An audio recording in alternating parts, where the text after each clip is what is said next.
You came from heaven to earth to show the way, from the earth to the cross, my debt to pay, from the cross to the grave, from the grave to the sky.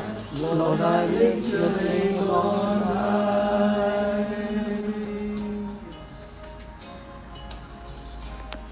I lift your name on high. I want to sing your praises.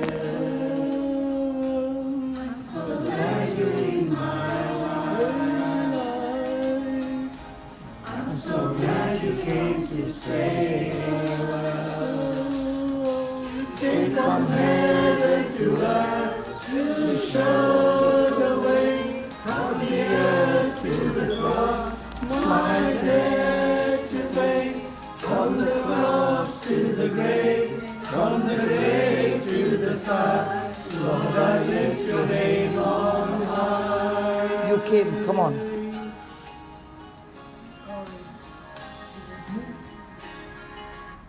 Sing that again. From heaven to earth to show the way, from the earth to the cross, my debt to pay, from the cross to the grave, from the grave to the sky. Lord, I lift your name on high. One more time, you came. You came from heaven to earth to show the way, from the earth to the cross, my debt to pay, from the cross to the grave, from the grave to the sky. Lord, I lift your name on high. Lord, I lift your name on high. Lord, I lift your name on high. Thank you, Lord. Praise you, Lord. Praise you, Jesus. What's the beginning of the song? Lord, I lift your name on high. Can you sing that again from the beginning?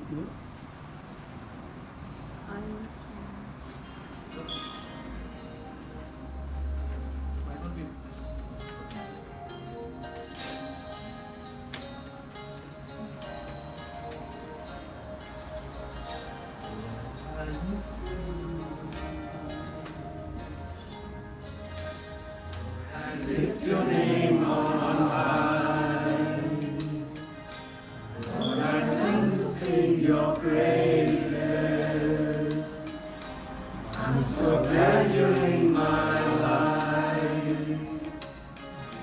I'm so glad you came to save us.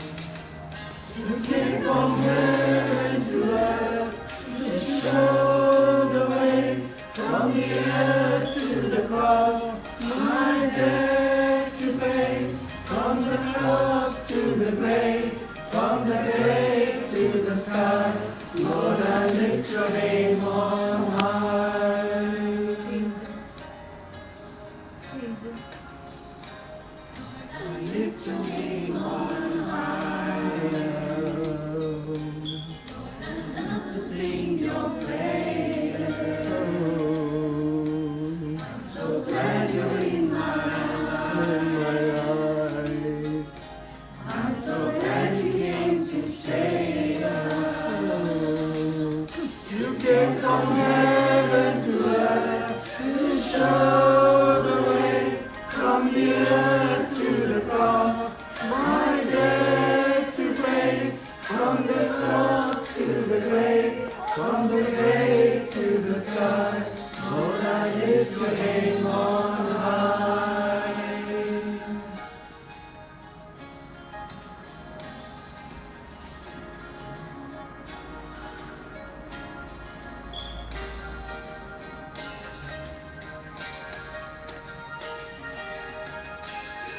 From heaven to earth to show the way, from the earth to the cross, my debt to pay, from the cross to the grave, from the grave to the sky.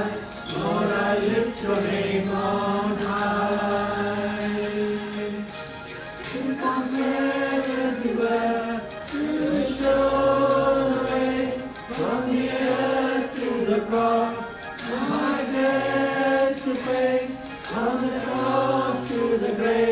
From the grave to the sky, Lord, I lift your name on high.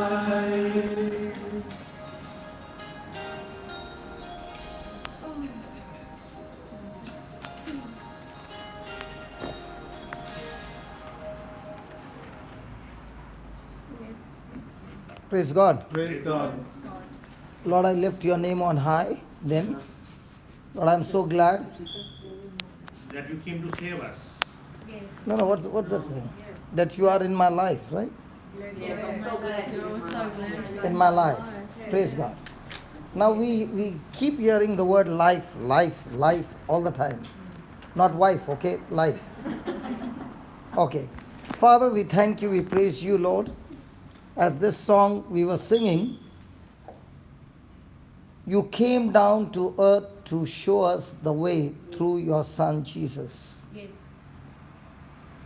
And from the earth to the cross, and from the cross to the grave, and from the grave you rose again, Jesus, and saved us for all eternity. Yeah. This morning, as we are gathered here, O Lord, you showed us with your example of your life the mission that you came to fulfill what your Father had planned for you. In the same way, Lord, you have an assignment and a mission for each one of us, and it is already pre-planned by the same Father, and the mission is always far greater than the mission that we choose. So, Lord, you came to show us the way. So show us the way, Lord. Teach us the way, because every way looks to be the way, but it's not. The Bible says there's a way that looks to be good, but the end results in destruction. So help us to know this way. So here we are, gathered in your midst, opening our hearts to you, asking you for the secrets, the truths that you reveal to us, so that as we begin to find the way that you have for us, we will walk in that way and experience that life that you came to give us in abundance. So teach us, Almighty God. In Jesus' name we pray. Amen. Amen. Now we know that Jesus says in John 10:10 that I've come to give you wife. Oh, sorry. Life or wife? Life. And life in abundance. Yes, yes. So, do you have life? Yes. Yeah. Then why did Jesus come to give you life? I asked you, do you have life? Yes. Yeah. Then why do you think Jesus came to give you life? Spiritual life. Yes. So he came only to give you spiritual life. No. So first thing I should know, what is life? Because if I have life and Jesus came to give me life, so I should know what is my life and what is the life that Jesus wants to give me. Yeah. Because when you sing that song, Lord, I lift your name on high, then I love to sing your praises. Then It's a I'm life. glad you're in my life. I'm glad that you are in my life. Yes. His life is in my life. Yes. Yes. So what is my life and his life? One. United as one. So the question is, I must know what is life, because Jesus said the thief comes to kill, steal, kill and destroy. What? Life. Yes. Life. So if I know what's my life, then I can keep the thief away from stealing the life. So what is life? Life is life. Yes. Yes. Do you have life? Yeah. No. Yes. Yes. Yes, no. Thank you. Thank you. Okay, what is life then? Have you ever thought what is life? Yeah. Yeah, what is life? Yeah. I don't know. You don't know? Okay. That's the honest answer. Okay. Now let's check what is my life. Every word that I speak coming out of my mouth is my life. What I think is my life. What I desire is my life. My emotions are my life. My desires are my life. So the sum total of my words, thoughts, emotions, actions, desires, dreams, the sum total is my life. So let's take for example, my words are negative. No. Then my life will be godly or ungodly. Yeah. Are you following? Yeah. So if my thinking is ungodly, so what will be my life? Ungodly. My desires are of the world, so my life will be what? Ungodly. So we were born with corruption, Yes. and therefore our life was corrupted Yes. until a day came that we were saying, Jesus, I need you in my life. So Jesus said, okay, if you need me, are you willing to crucify your life? Because unless I die to my life, Yes. I cannot experience Jesus' life. Yes. So only the person who is willing to lay down his life means what?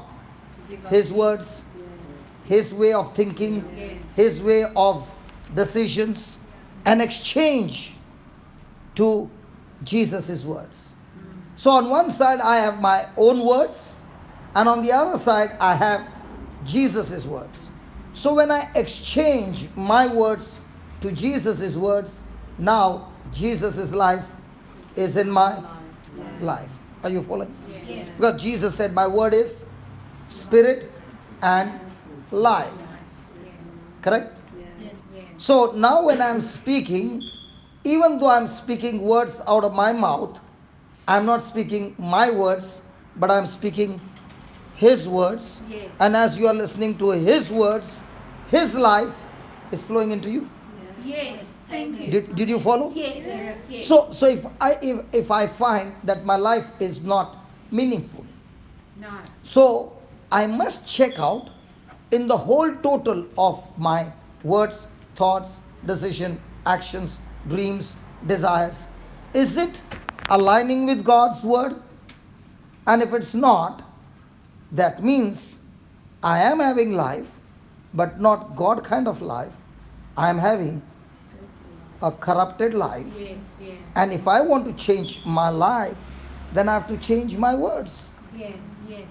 Eh, Are you understanding? So it is not by force, but it is by your desire of choice that you are saying, Lord, from now on, I lay down my desires to take your desires. All this time I was selfish, Lord. All this time I was desiring for the things of the world. But now I have no desire for that world. I am desiring for your kingdom. Yes. Yes. So, there was a time, Lord, that I had no time to study your word. But now, when I am receiving your word is spirit, your word is life. And that word is saying, love one another. Yeah. But how can I love this person who has ditched me and done all these things? No. But Lord, now I am willing to put to death what I wanted to do. I wanted to kill him. But now I have decided to exchange my revenge with your word of forgiveness, because this is how you forgive me, and now I also choose to forgive. Now what did you do? You put to death your life, Yes. and you made his word your top priority. So now is he living in you? Yeah. So there are people who are experiencing Jesus by emotions, and there are people who are experiencing Jesus by his word. So when you are in the hospital and they are checking your ECG, how does it go? And what happens when it goes like this?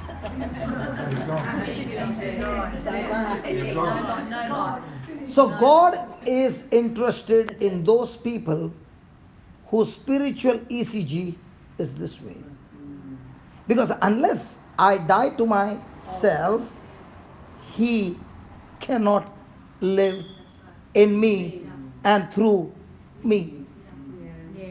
So he's looking for those who are saying, Lord, I have my choices, but because I love you, I'm willing to put it to death.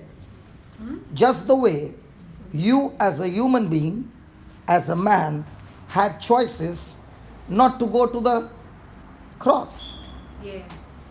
Because Jesus, you came on a mission. And what was your mission? Your mission was only one thing. I am living for my Father's will. Now, was Jesus a man? Yeah. So when he went to wedding, he went to the wedding, right? And Mary was also there, his mother, right? Now he was already 30 years old. He could have told his mom, Mom, we are just going for the wedding. Haven't you ever thought of getting me married? Why, he doesn't have desire? He has. Yeah. But did he put that desire first or the father's desire first? And he could have told his mom, Mom, you can find any girl for me. Even if she's blind, don't worry, I can fix her. See, if she's lame, Mom, you find that girl is good and she's lame, don't worry, I can fix her up. Come on. Yes. And even if you have a desire for a girl and that girl is dead, doesn't matter, I can go and raise her up. But please do something, even I want to get married. But did he do that? No.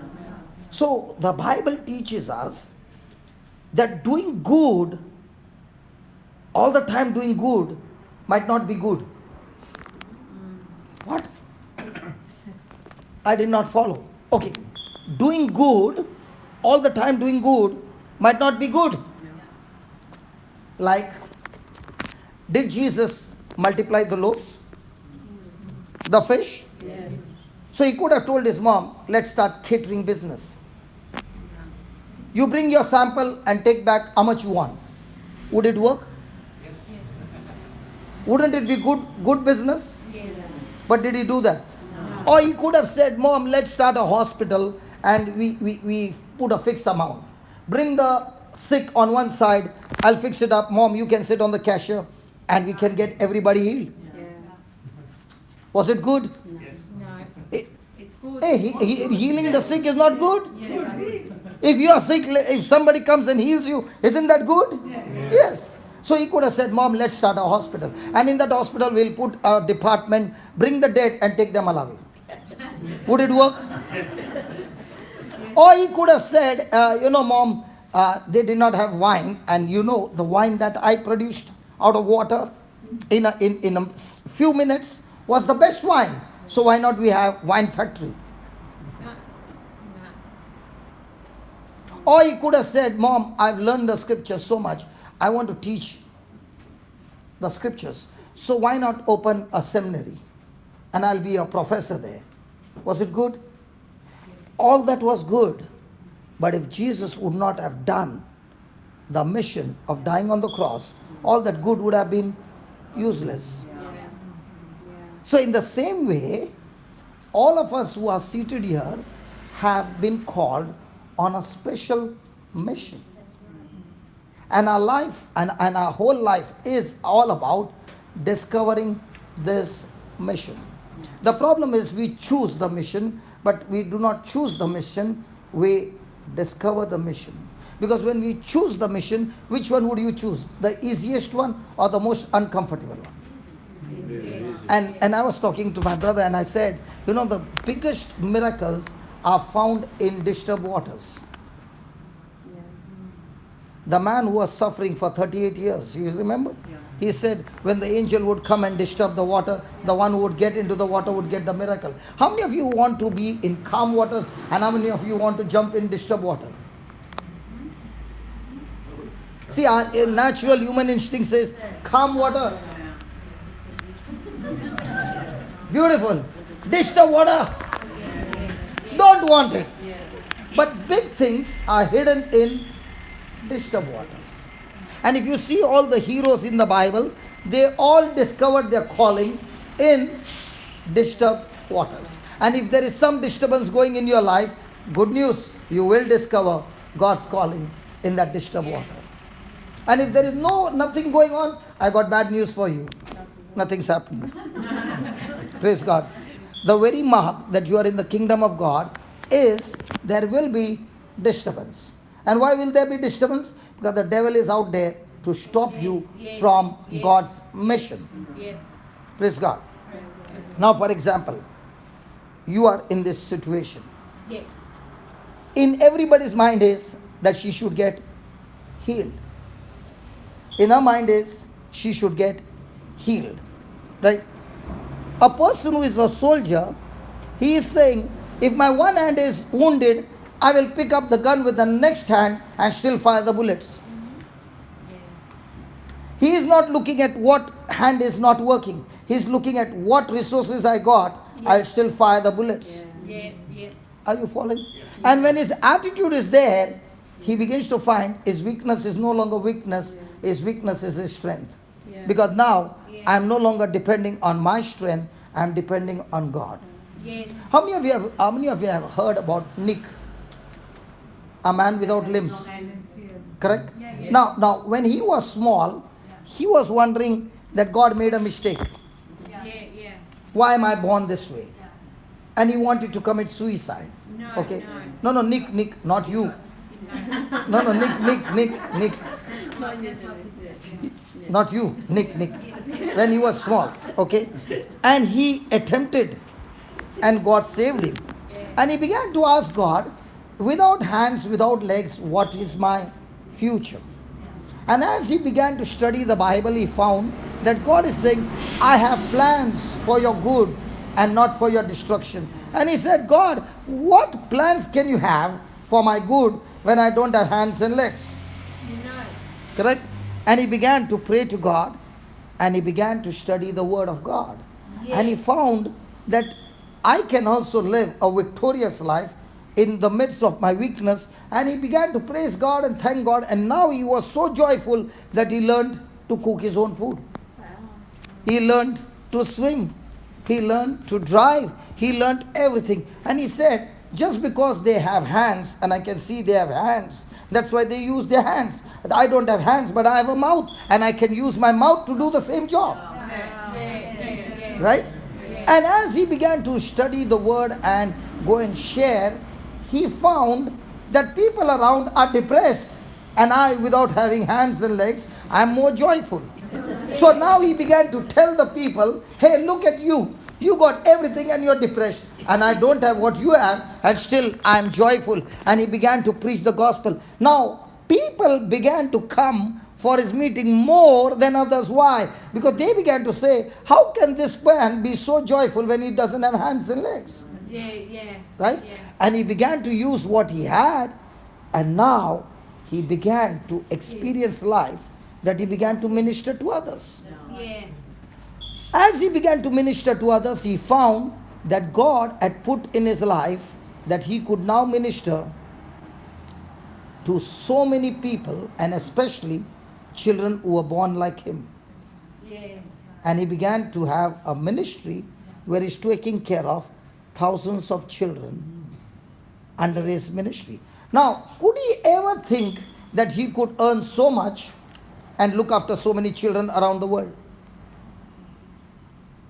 What was the devil saying? You are a mistake, you got this weakness, you got this weakness, you got this weakness. That's exactly what the devil will say. And God is saying, you don't know the potential that I put in you. If only you can trust me, and if only you can get into my word, I will show you what your eyes have not seen. I will show you what your ears have not heard. I will show you what has not entered your heart. Because those are the things that I've already prepared for those who love me. So where is my focus on? What I don't have? Or is my focus on what I have and what I can use it for your glory, Almighty God? Hallelujah. Hallelujah. Is Nick going around the world? Oh yeah. And is Nick loved by everybody? Oh yeah. And then the Lord said, and he said, Lord, can I ever get married? And he said, yeah, I've chosen a girl for you. And he got married. Okay. Now this girl got married to him, who is in extreme love with Nick. Wow. And then Nick said, Lord, will I ever have children? And the Lord said, yeah, you will have children. And he got children who are healthy. Not one, but two. So is he living like every other person? Yes. But is he looking at his weakness or is he looking at the strength in Christ? Yes. So also in our life, what are you looking at? Because when you said, he lives in me, what's that song? Lord, I lift up your name. Then, Lord, I love to sing your praises. Now, was Nick giving God praises in the beginning? No, because he was looking at himself. Now, when he began to turn his mind to look at God and how powerful he is, and God never makes mistakes. So, Lord, all I have to discover the potential which is in me. Potential is those resources reserved in me that is not yet used. When I was in gang fights, I never thought that I would be one day preaching the gospel. Yeah. When I was in the clubs, I never thought that one day I would be doing this job. But the potential was there, but not discovered. So in those days, I would destroy people's life. But the potential was there. And all that God had to do was, he had to remove my life, the corrupted, sinful life, and replace it with his word. And when somebody came and preached, he gave me a seed which I willingly planted in my heart, and did not know that that one seed could sprout and change my life. Yeah. So I had to make an exchange. What was my exchange? Jesus said, give all that corrupted things to me and take this in exchange. And I said, you mean to say no punishment? He said, no punishment. Wow. No punishment. Absolute. All your punishment, I have nailed it on the cross for you. You are free. You know, once I heard a person preach a story, and he said, there was a slave in the market to be sold. And he was put there. And there was a young man who looked at that slave and said, let me buy him. So he put the money down. So there was an auction going on. And there was another person who said, no, I'm giving him much more. And the price began to increase and increase and increase. And it looked like now they were fighting for that slave. And there was nothing special about that slave. Okay? It went on 100 times more, 1,000 times more, and in that competition. And at the end, the person stopped. And this young man got, he was the final bidder. So he paid that money for that slave, which was in thousands of times much more than the value of that slave. Okay? And after paying, they handed him over to him.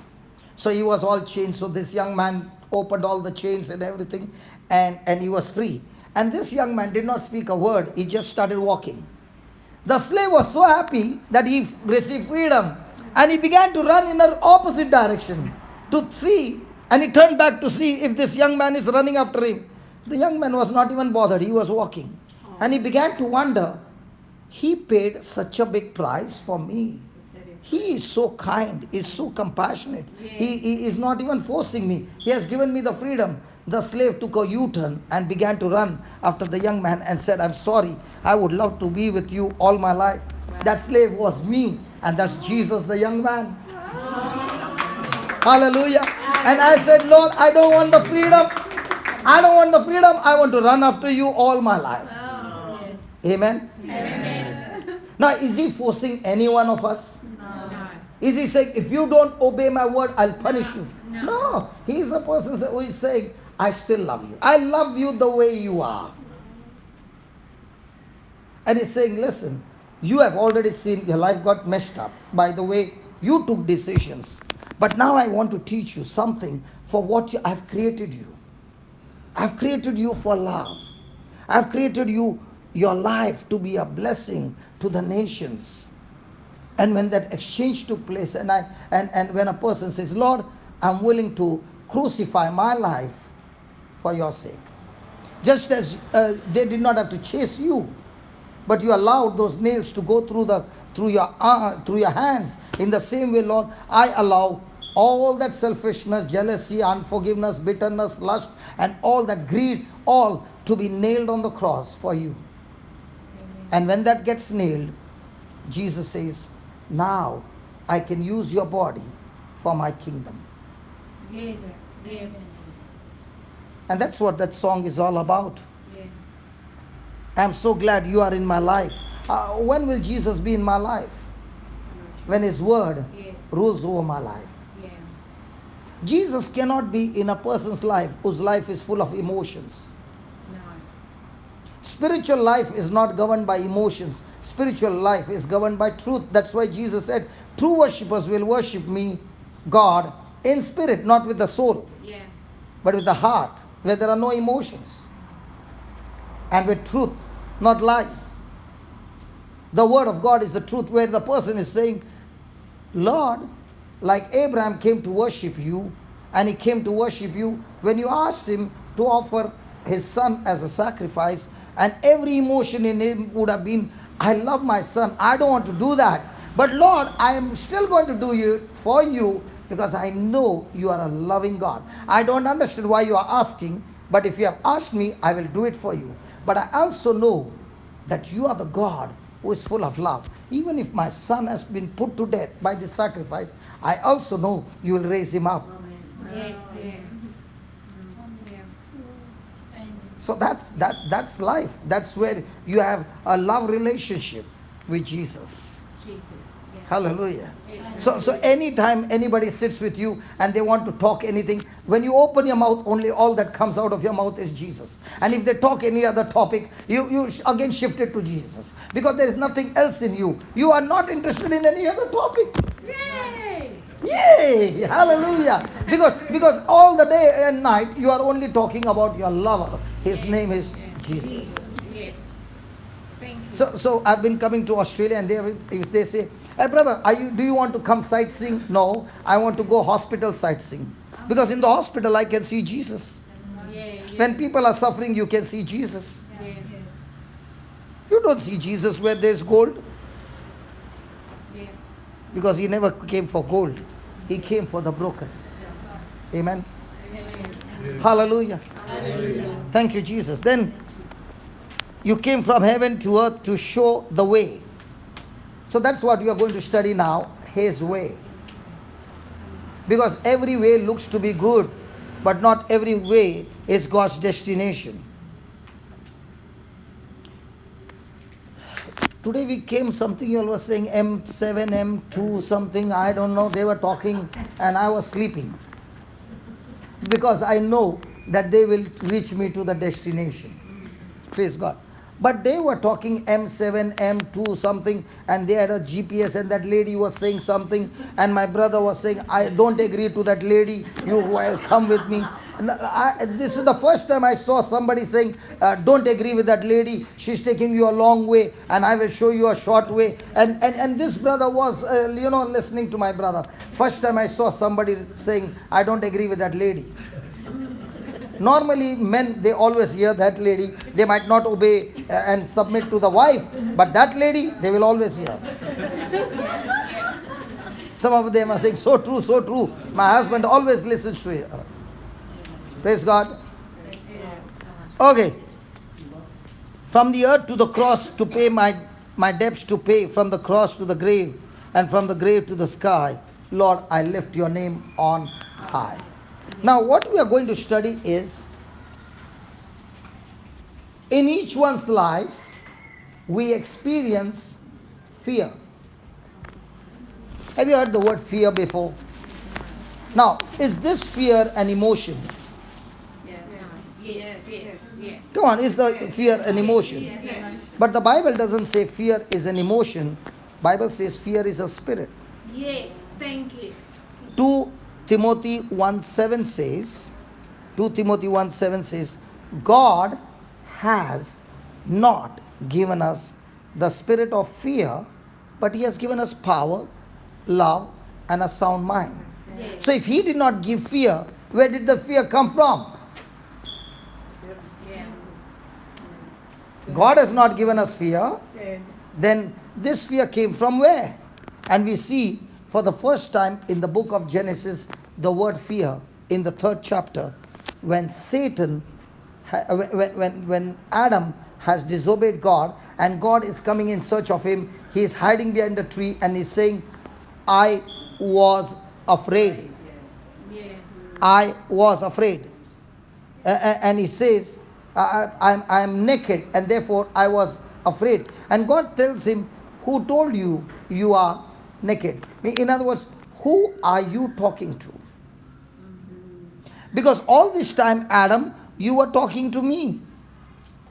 And as long as you were talking to me, you had love, you had faith, you had peace, you had good health, you had everything from me.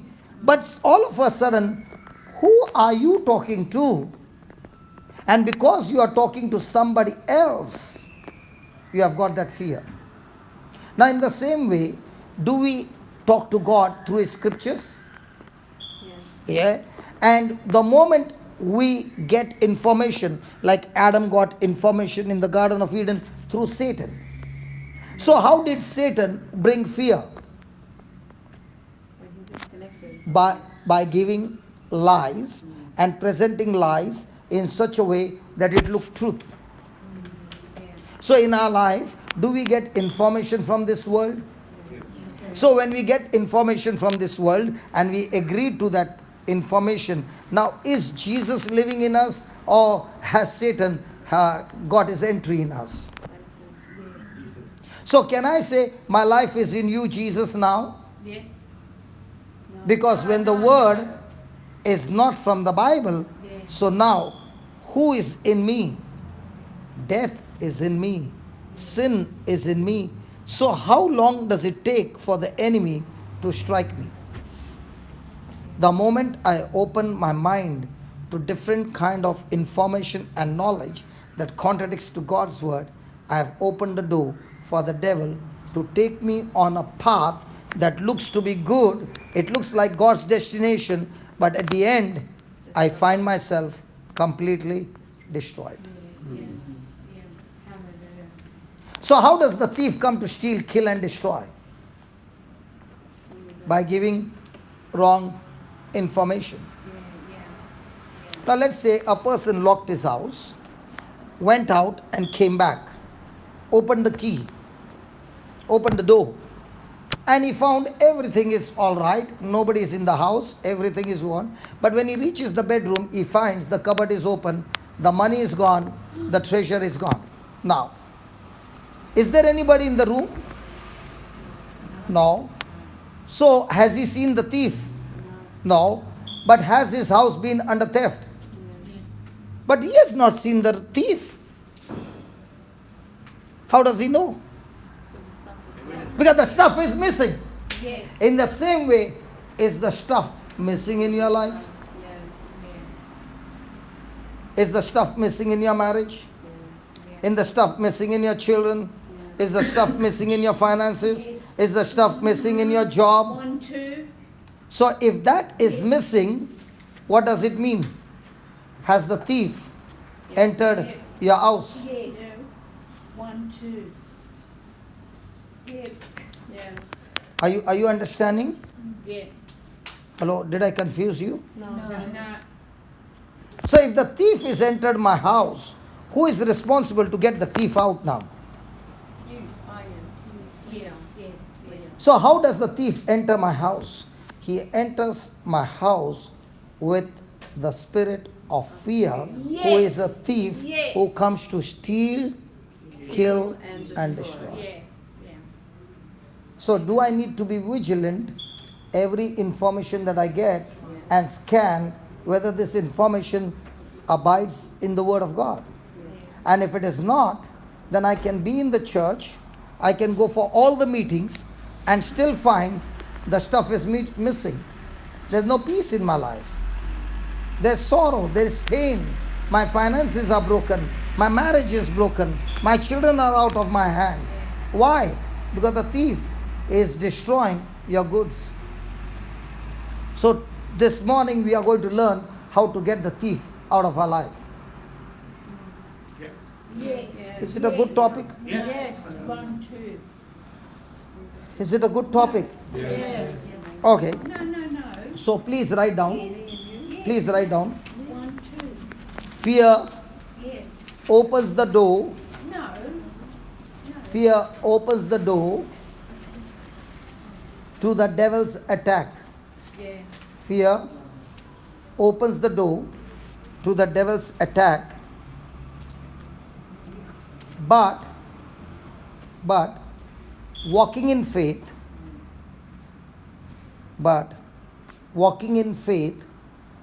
and rebuking fear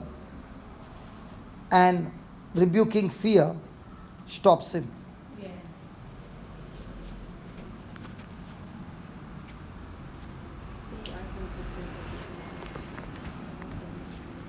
So what did you write?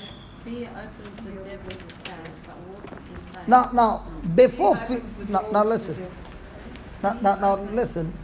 Before fear can enter in, fear always has to take permission from the person concerned.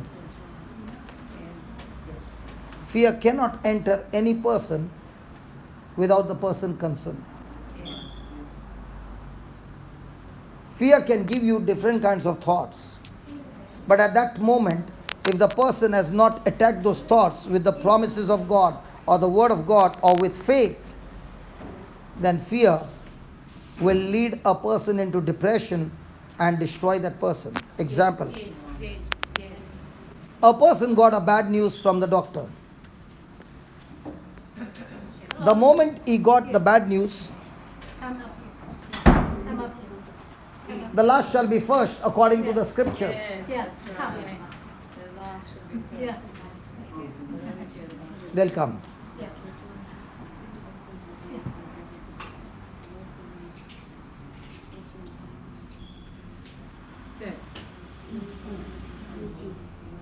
It's kind of.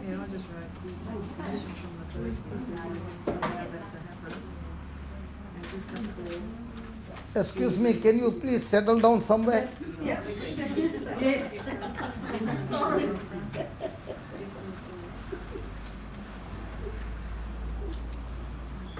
Oh, sorry. Thank you. Praise God. You look good. Thank you. The last shall be first. Yes. Okay. I was saying that fear opens the door to the devil's attack. Now let's take an example. A person went for a regular checkup and got a bad report from the doctor. The moment he got a bad report, what is running in his mind? The bad report or God's promises? So has the thief got entry in this person's mind? I was talking to brother, the brother Francis who was taking the praise and worship. He is the one who has killed cancer. Yes. So I was talking to him and I was asking him his experience and how he was saying that cancer literally came to rip him out, but at the same time the promises of God kept him strong. Yes. And I asked him, how does a person get cancer? And I shared with him that God created man in his likeness and image for love. Because God is love and man is created for love. So this man's body is designed only for one purpose, love. Okay? Now the moment the person shifts from love to hate, everything in the system starts backfiring because he has not been designed for anything else. That's why Jesus says, cast your cares unto me, because man is not supposed to carry cares.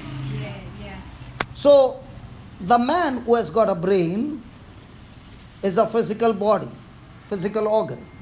But this physical organ is controlled by a spiritual organ called the mind.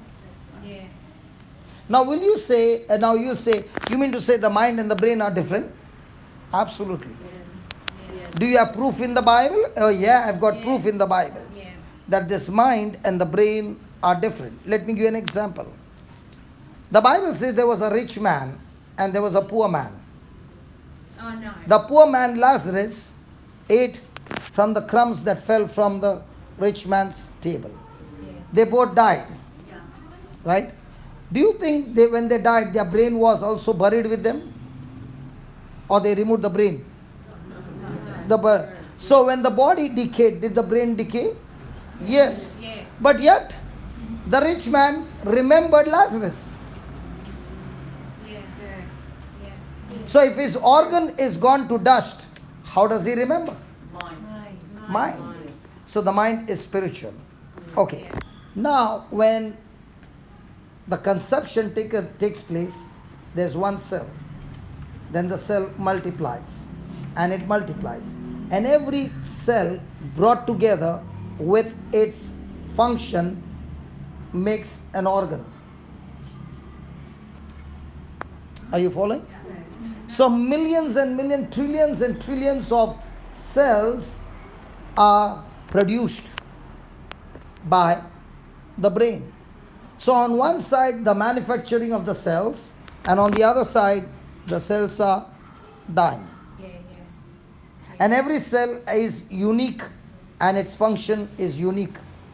So when the brain when the brain is functioning and the mind has got three compartments, it can think, it can feel, and it can choose. Who? The mind. And whatever it is thinking, feeling and choosing, it gives a command to the brain.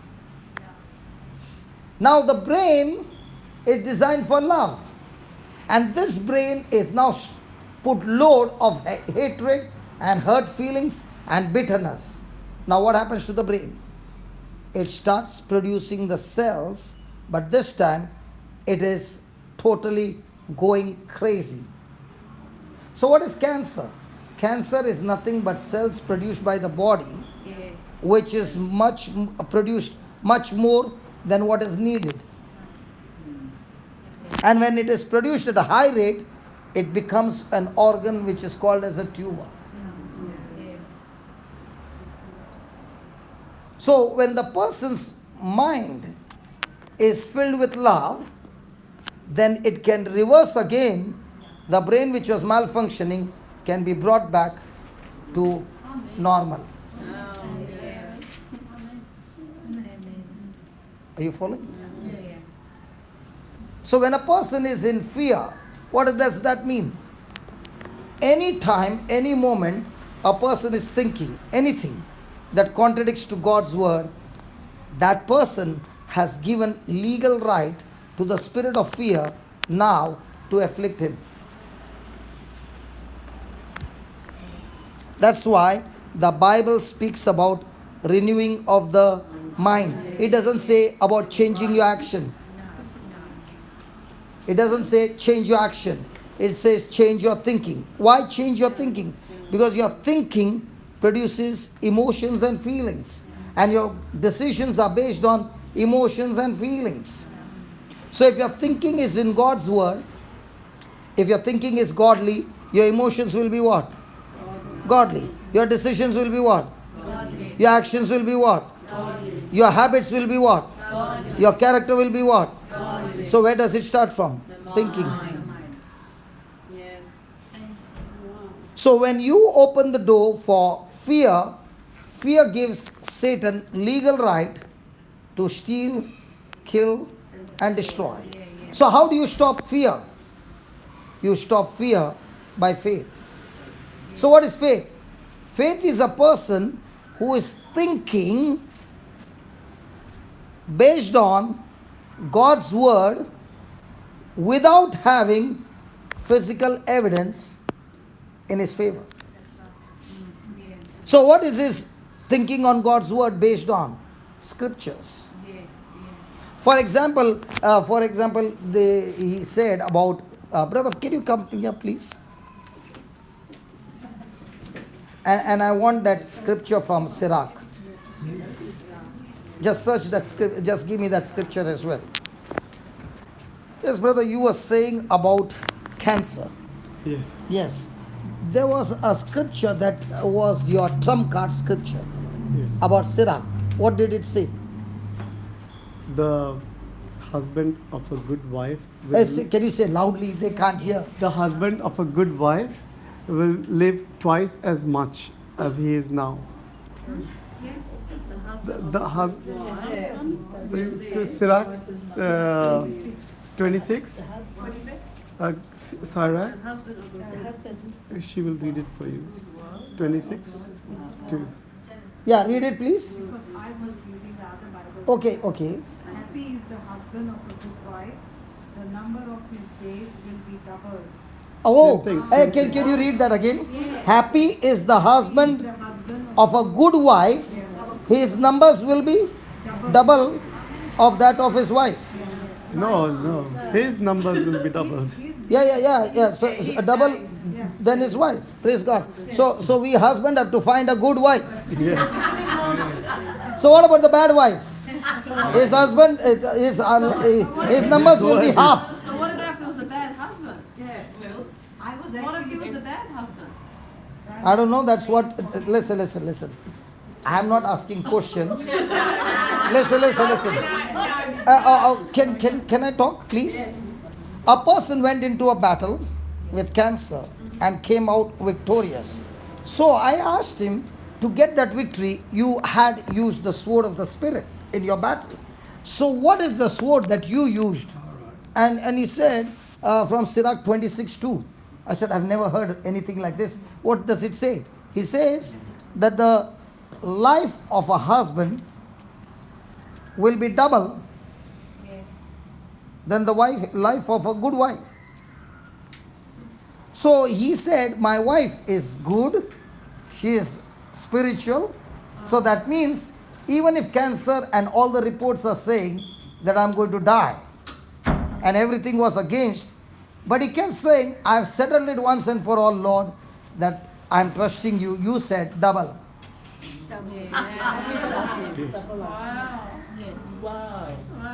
Now, was his mind full of fear or faith? Now, if that scripture, and that scripture was given by his wife to him, and she said, listen, darling, you can't die. She told him. Now let me give an example. Now, when Abraham was asked to sacrifice his son, was Abraham fearful? No. Why not? Huh? He had faith. No. Whenever you say faith, there should be a scripture. See, he got faith from where? From that scripture. Oh, right. So how does a person get fear? From the word. Yeah. How does a person get faith? From the word. Yeah. So when Abraham was sacrificing his son, was he filled with faith? Yes. So where did he get that faith from? the word. Which word? Scripture. Which? You will be the father of nations. That God had already promised him that.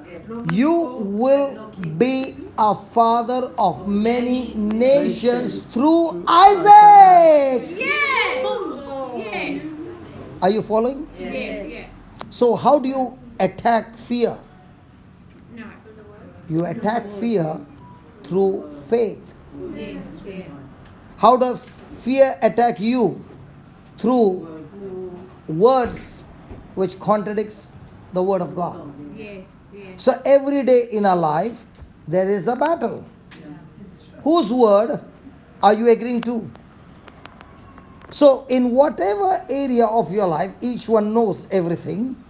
Is the devil bashing you up in your marriage? Then ask a question. What is running in your mind? What is happening to you? Or what Jesus has promised you? Yes. I know a person who was divorced 8 years and he is not a Christian, and when he met me, we began to pray, and the scripture that we prayed was, Lord, you said when a man and a woman get married, they are one flesh, and what you have joined, nothing separate them. So he would take the guitar and play on his guitar the scripture for us. Now what is he doing? Filling his mind with that promise. Now when he is speaking, what is he doing? Speaking his faith. Now the spirit of divorce, which was already in action, this spirit of faith goes and destroys the spirit of divorce, and after 2 years, for the first time, they start talking. So 8 years no talk, these 2 years, so after 10 years, the talk starts. And then comes a time, can we meet? And they meet. And then comes, can the children come? And now all of them are together. Amen. So how did he kill the spirit of fear? So tell us, how did you kill cancer? I just kept on reminding myself of the promise of God, that your promises are all true. And even if the doctor says that you are on a blood count of 0.1, you are a dead man, I did not look at that. I said, you may say that, but my God doesn't say that. My God has said I live twice as much, because this was given to me even before I was ill. My wife had got this even before that. So when she confirmed it to me, I just held on to my scripture and I said, this is a promise. Wow, beautiful. Among those 8,000 promises, I got one, and I'm going to live on that. And I'm living on that. So you better be a good wife, all of you. Now. When a person is a good wife, will that good seed affect the husband? Yes. I'll give you an example. Okay, brother. Thank you. I'll give you an example. Thank you very much. Very good. I'll give you an example. Okay? There was this woman who was an evangelist, and she went around preaching in many places. Her husband was a plumber, and he did not have anything to do with what she was doing. And one fine day, she came a little late at home.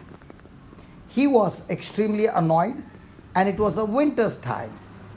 He refused to open the door. Oh no. And if he doesn't open the door, she will be frozen to death. Okay? And he kept her out the whole night. Now, what should be the action of the wife? Banging and screaming and shouting, not giving a care. No. What should be, I don't know. What would be the action of a woman? I'm not a woman. I don't know. I would have banged the door. You would have been banging the door. But then I would have gone back and put my trust and faith in God and said, I'll be taken care of. Yes. And stay the whole night in the car. Yes. And you would be frozen to death. No, but I would not believe that I'll be frozen to death. I would believe and trust that God will protect me. Yes. And be taken care of. The temperature, please understand. Please understand. Let, Will be killing. Wants to kill the husband. no, listen. See, can you listen? The winter is not just winter. It is extremely snowing. You can't stay the whole night in the car. Okay? So what is she going to do? Do you know what she does? She starts praising God and thanking God for the wonderful husband that God has given, where she's able to practice love.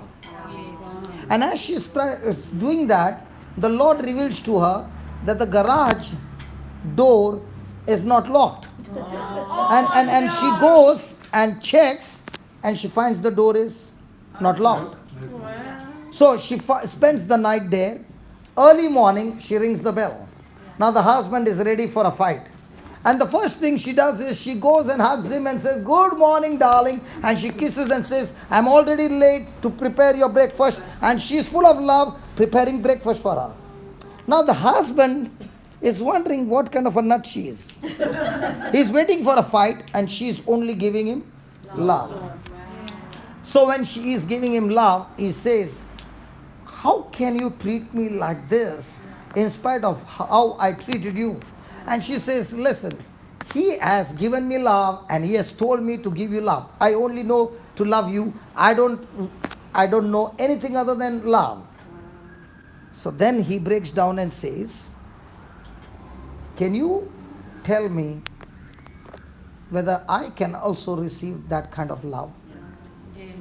And he gives his life to Jesus, and the same husband is the one whose name is Smith Wigglesworth, who raised 24 people from the dead. Now, what if she had to fight? He's going to fight. Have a big fight. The human nature is, you treated me badly, I'm going to react. But God's nature is, I'm still going to operate by faith. So how do I rebuke fear? I rebuke fear by using faith.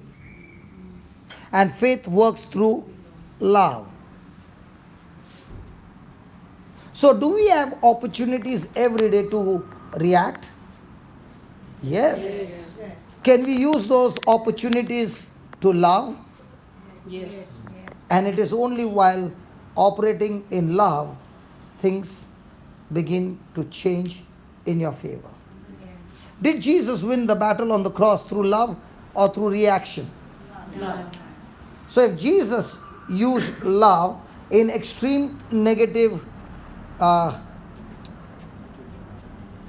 circumstances, and he won that match with love, he is an example for all of us, and he's saying that love has been poured into us by the Holy Spirit.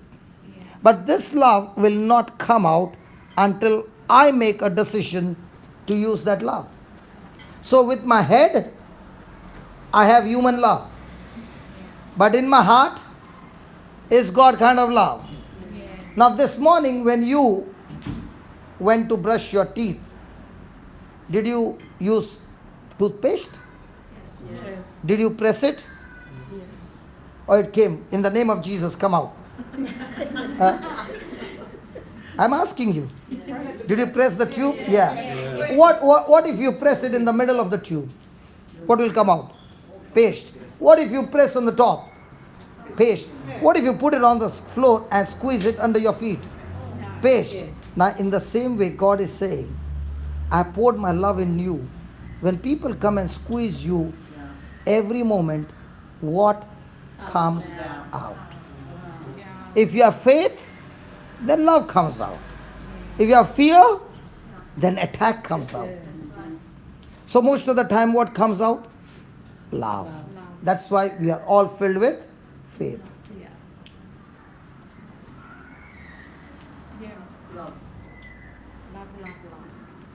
So is it possible for a person to go for Bible class and still something else comes out?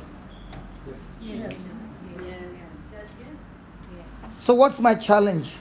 What I can get from God, or what can I?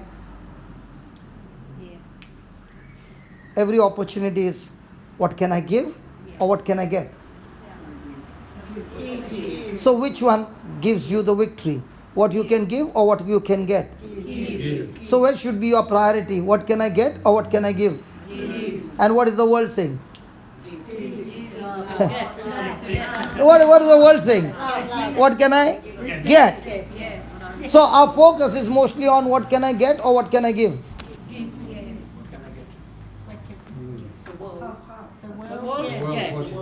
So when I come to Jesus, what does he teach me? What can I get or what can I give?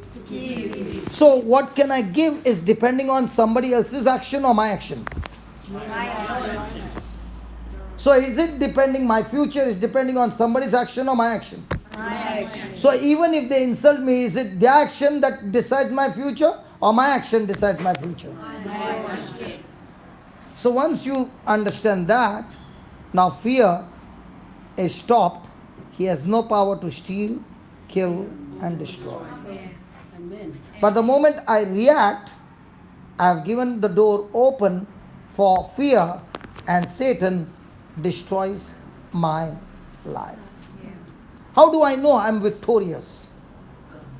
Because when a person is victorious inside, everything around him will change. And if all around him has not changed, that means I have fear inside me, and fear is ruling over my life, and that's why fear is torturing me and making my life miserable.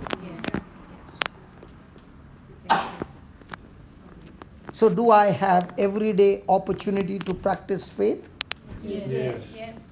So the more and more I operate in faith means what? My mind and my heart is full of his promises. And when they are full of the promises, I apply those promises. Now what am I doing? Rebuking fear. Now, how did he kill cancer? One scripture. And when every report came wrong, he still opened his mouth and said, God, I'm settled with you on that one scripture. I don't care what comes out. I'm still stuck to that scripture, and that scripture got him out. Whenever I see some killers, my first question will be, can you tell me how did you come out of that? Because when you start talking and the person gives you the process, and what was the main scripture that helped him to hold on to faith? Because if he had to come and say, I got healed of cancer, I prayed and God healed me of cancer, absolutely wrong. Yeah. Because God doesn't move mountains. Yes. Your faith moves mountains. So don't come and tell me God moved the mountain. Because that would be against the scripture. The scripture says, my faith moves mountain. The scripture says, Jesus never said, I healed anybody. He said, your faith has healed you. So show me, what did you do in the midst of that storm? Thank you. What was the scripture that you were using? And if you can show me, and you do the same, praise God, in God's kingdom, there's no partiality. If He did it for you, He will surely do. That same word will work for me as well. So I'm not interested in your final destination. I'm interested in the process. Because if the process is right and the path is right, I will find my destination right into victory. Amen? Amen. Is that right? Yes. Yeah, praise God. So is it a bingo game? No. Hello? Is it a bingo game? No. How many of you, when you drive a car, you put the gear and then you start praying Psalm 91 and say, God, this time let the car go in front? When you put the gear, you know which way it is going to go. In the same way, when you use faith, you know your life, which way it will go. Hallelujah. Hallelujah. And if you put fear, you also know which way it will go. Yes. Thank you. That's why you need people around you who are full of scriptures. And the moment they say you are just wavering, that person should come and shake you out and say, come on, hold on to the scripture. I'm with you. Where 2 or 3 agree, my heavenly Father will surely do it. Come on, hold it tight and let's go marching like soldier. We are not chicken. We are not a coward. We are soldiers of God. Yes. Hallelujah. And in God's kingdom, you don't need big muscles. A person can be just 45 kgs or 30, 40 kg and knock the Goliath completely, chop his head off by faith. Hallelujah. Hallelujah. Write down the key to life. Now you know what's life? Yes. Okay, write down the the definition of life. My life is the sum total of my words, thoughts, feelings, decisions, actions,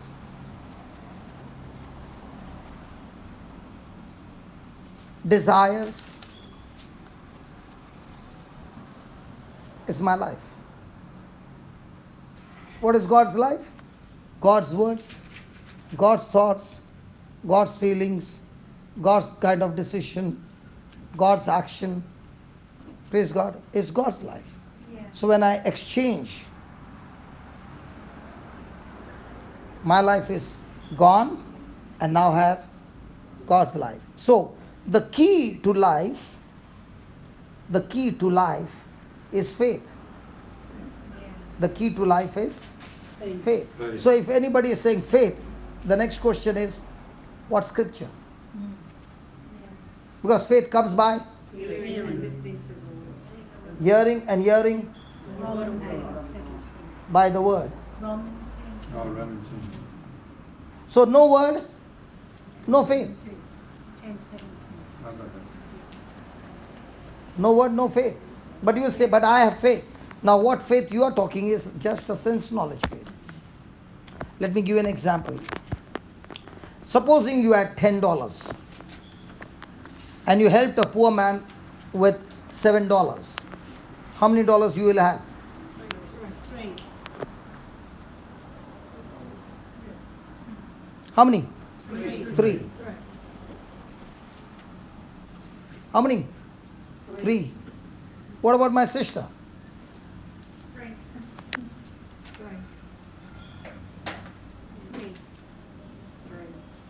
3. Now, all that faith that you spoke was sense knowledge faith. But that's not what the Bible says. The Bible says, when you go and help the poor, Luke 6:38, I will multiply your resources. When you give, it shall be given unto you, good measure, pressed down, shaken together, running over, shall men pour into your bosom. Now you'll say, I know that scripture. Yeah, you know that scripture, but that's not your lifestyle. Because if that was your lifestyle, your answer would be quickly 700.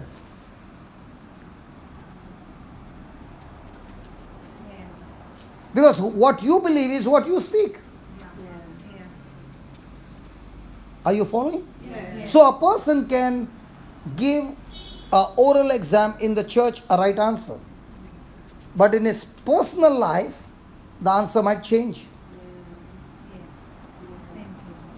So the question is, the key to my life is faith.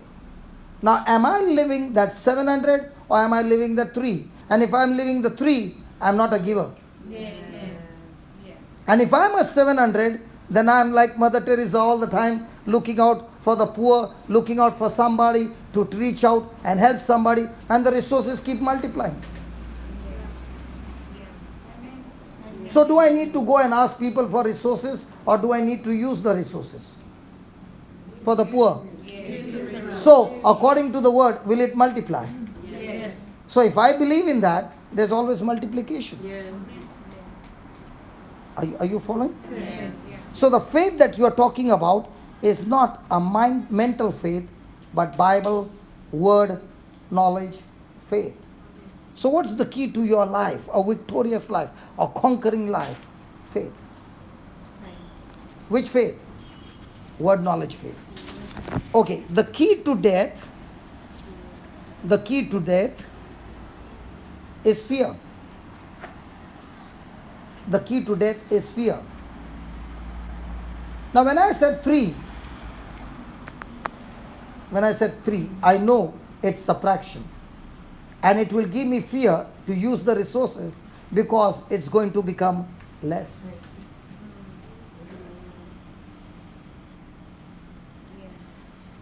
So, am I living a life of victory or a life of defeat?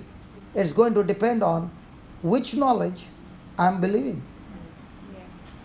Just because I know the Bible does not mean you have victory. Just because you prayed for 10 hours doesn't mean you have victory. Because prayer cannot make faith work. But faith can make every prayer work.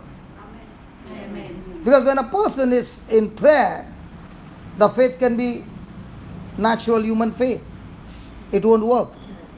But when the faith is on the word, now with that prayer, it will work. Yes. Like he had cancer. He had faith on that scripture. Now he's praying. It will work. But another person is praying, but no scripture. It won't work. Are you understanding? Yes. Praise God. Should I continue or is it enough? Good. Hallelujah. Write down, Jesus has the answer. Jesus has the answer, and He will deliver you, from all fear. Jesus has the answer, and He will deliver you from all the fear. Now, I used to be a psychiatric patient. I was a champion in depression. I could think, and my depression was so bad that I could not take bath with the door closed. Wow. I was so much bad in depression that I lost my memory. I did not know my name. And when I was in such a critical state, and if anybody would come close to me, out of fear, I would bite them till they would bleed. So in a condition like this, I was brought to church. I had nothing to do with church. I was born a Catholic. I am still a Catholic. But I had nothing to do with God. But when I lost my business, I lost my factories, I lost my house, and I came on the street for the wrong decisions that I had taken, it cost me so bad that I would sit in a place and rehearse the same thing over and over again, and it went into a shell, and now I was in that state. During that time, one lady came to meet my wife and said, I know a place, if we can take him there, everything will be all right. Now, I had not only had a problem of depression, I had also had problem of demonic problem. So by now, I would be doing this the whole day. And when I was brought to church, the first place that they took me, I bashed up people, about 7 of them, and nearly choked a girl to death. So they had to throw me out. And from there I was taken to another place. This time also I wanted to attack. But I found my hands tied up. Nobody tied me, but I could not lift my hands. And it was over there that this priest prayed over me and told my wife, take him home, he is set free. Praise God. And the good news is, I was still shaking my head and still could not recognize my wife, my children and myself. So physical evidence showed no change. But the word of faith said, I am set free. Now my wife had an option. She can believe what I say and she can believe what the priest said. What did she do? As she was taking me back home, she kept saying to me again and again, you are set free. Yes. Faith comes by. So she refused to speak what she saw and she spoke what she wanted to see.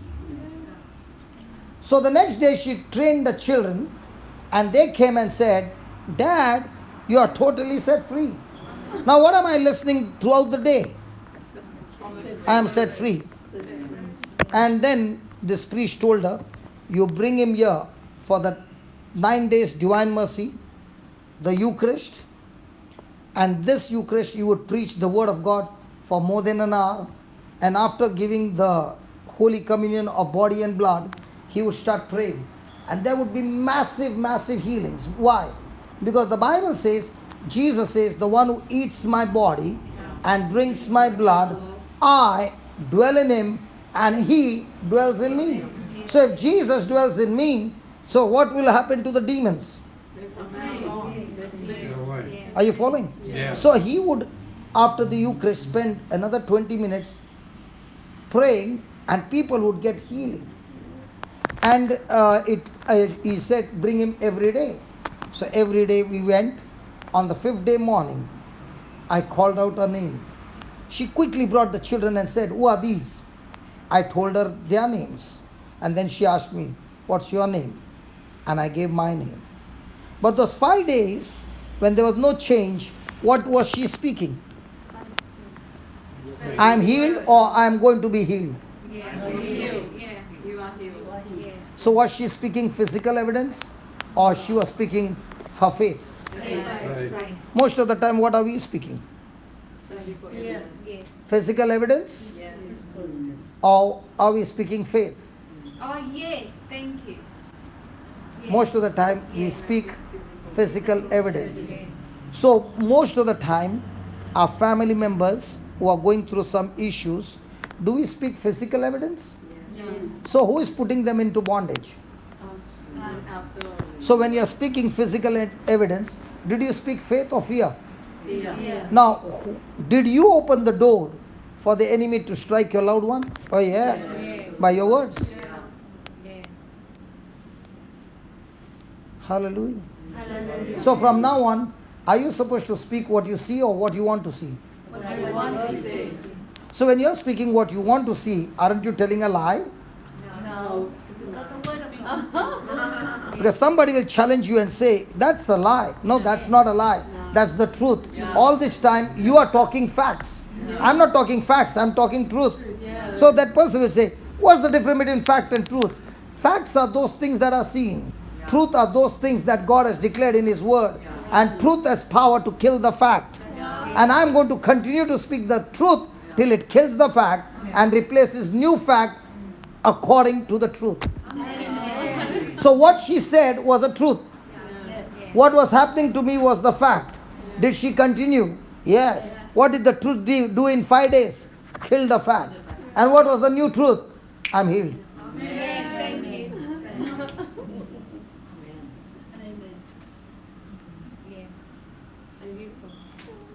Can we ask ourselves, in a day I spoke 1,000 words. How much of the words did I speak truth?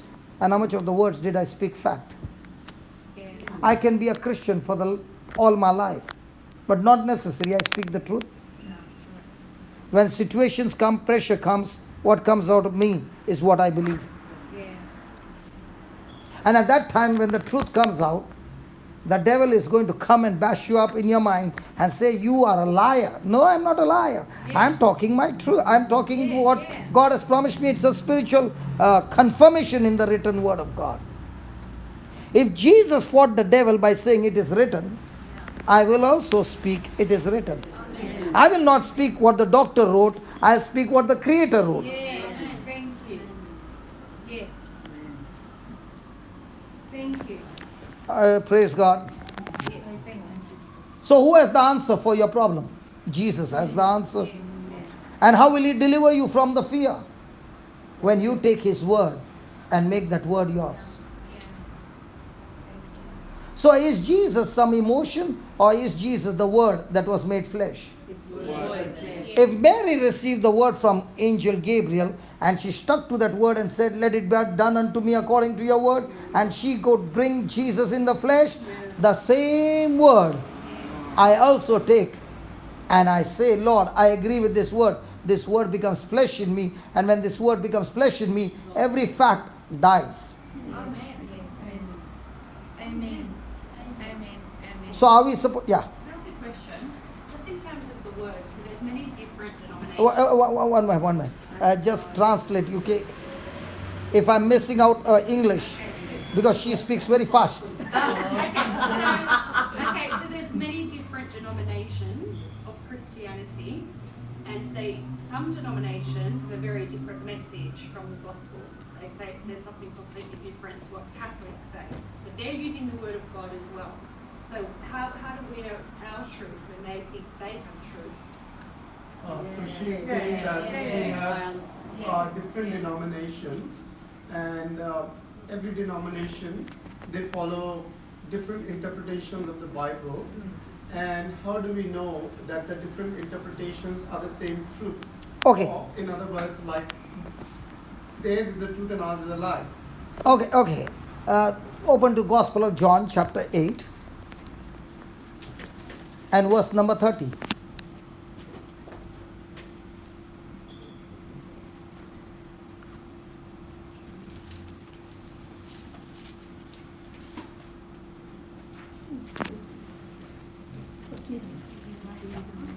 Can you read it, please?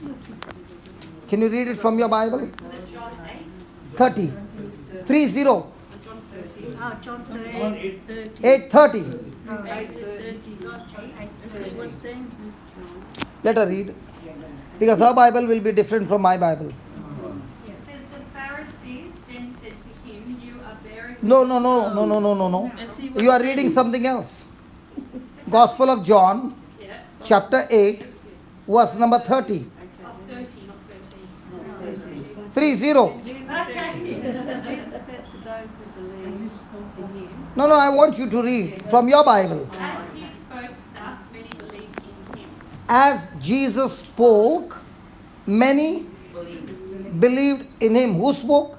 Jesus. Then, next one. No. Jesus then said to the Jews Then Jesus said to the Jews who had believed in him, who had believed in him. How did they believe in him? the faith. through the word that he spoke. It was not any denomination, it was the word that they spoke. Because the Jews were against the Lord. But when they made a choice to believe his word, can you see that? Read verse 30 again. As he spoke thus, many believed him. So, did they believe based on what they saw him, or did they believe based on his word? So, is the word the foundation of their belief? So, now those who believed his word is talking to them. Read that again. 31. Jesus then said to the Jews who had believed in him, if you continue in my word, you are No, you're going too fast. You're going too fast. Then Jesus said to the Jews who had believed in him, if you continue in my word, So what did Jesus say? continue in my word. If you continue. So, is there word if?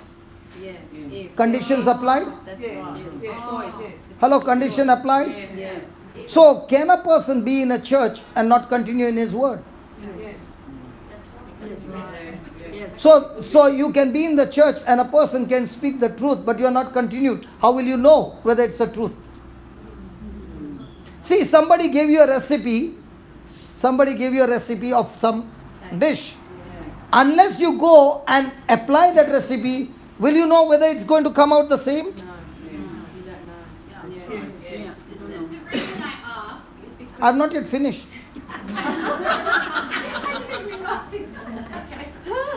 See, for example, I am teaching the word. After I teach the word of God says, wherever they went and preached, the Holy Spirit was working with them, and the Holy Spirit confirmed the word that was preached with accompanying signs and wonders. So, I cannot close the class without asking the Holy Spirit, what you heard, Lord, please confirm. That's not my job, that's your job, that what I'm teaching is the truth. And every time he confirms it. Why? Because it's written in the Bible. I'm not teaching some story. Because it's not I was teaching, the Lord was teaching, and it's not that we are asking God to heal. The word is the one who is healing people. So when will a person start believing? Listen, do you drive a car? Did you go to a motor training school? Yes. Did you have to pass the test? Yes. Then they gave you a license? Did you drive for a number of hours? Yes. In the same way, Jesus is saying, when you continue in my word, and you continue in my word, and you continue in my word, this word will teach you the truth. I can give you the notes, but if you continue, you'll know that the notes are true. Practice. Every day practice. If there is no doing, it's like a house built on the rock and the house built on the sand. Did he say the house was built on this denomination and that denomination, or on the word? So if you are not a doer of the word, you can have the highest title in the church, but your house will still fall. That's right. That's so true. Because your title doesn't qualify you. Your doing and continuing in your word is what qualifies you. How will they know that they are my disciples? They will know they are my disciple to the church that you go. No. Through your actions. Through the volunteer batch that you have. They will know that you are my disciple by your love. If you are my disciple, take up your cross. No, take up your cross daily. And when you take up your cross, for what? To be crucified. So if you are saying, I want to be a Christian, but no crucifixion, not possible. The mark of a Christian is, myself has to be crucified. Thank you. Hallelujah. Hallelujah. Praise the Lord. Praise the Lord. And when there is love, Yes. love does not see which congregation you come from. Yes. Love only sees Jesus. And if there is a little less somewhere, let me help you. Then you go back to your congregation and give the same love. Because we are one body of Christ, different parts. Yes. When I was in Adelaide, there was a man who came from a Protestant church, and he was listening, and he had a cancer of his bone, and which they had to do his hip replacement, and now his leg was one inch short. And when he was going through the cancer, there were Catholics who went and spoke to him, and he got healed of cancer. So now he came, he had not attended my class, but he was watching me on the YouTube, and he came this time. And then when the time came for praying, he said, "Brother, I have got a hip replacement and my leg is 1 inch short." I said, "No problem. God can increase, because He is a God who gives life." And the next moment, his legs became equal, and he began to walk out. So a Protestant can come to a Catholic church, listen to the truth, Yes. and the truth has set him free. Yes. Thank you. Thank you. That's what he said. You have not yet finished. If you continue, you stop. If you continue, where is your Bible? Come on, read it. If you continue, Oh, what did you want me to read? Continue. John. you asked the question and I'm giving you the answer, and you are not even interested in what was the answer. I'm so surprised that a person is confused and asking for an answer, and when the answer is coming, the person has already forgotten the answer.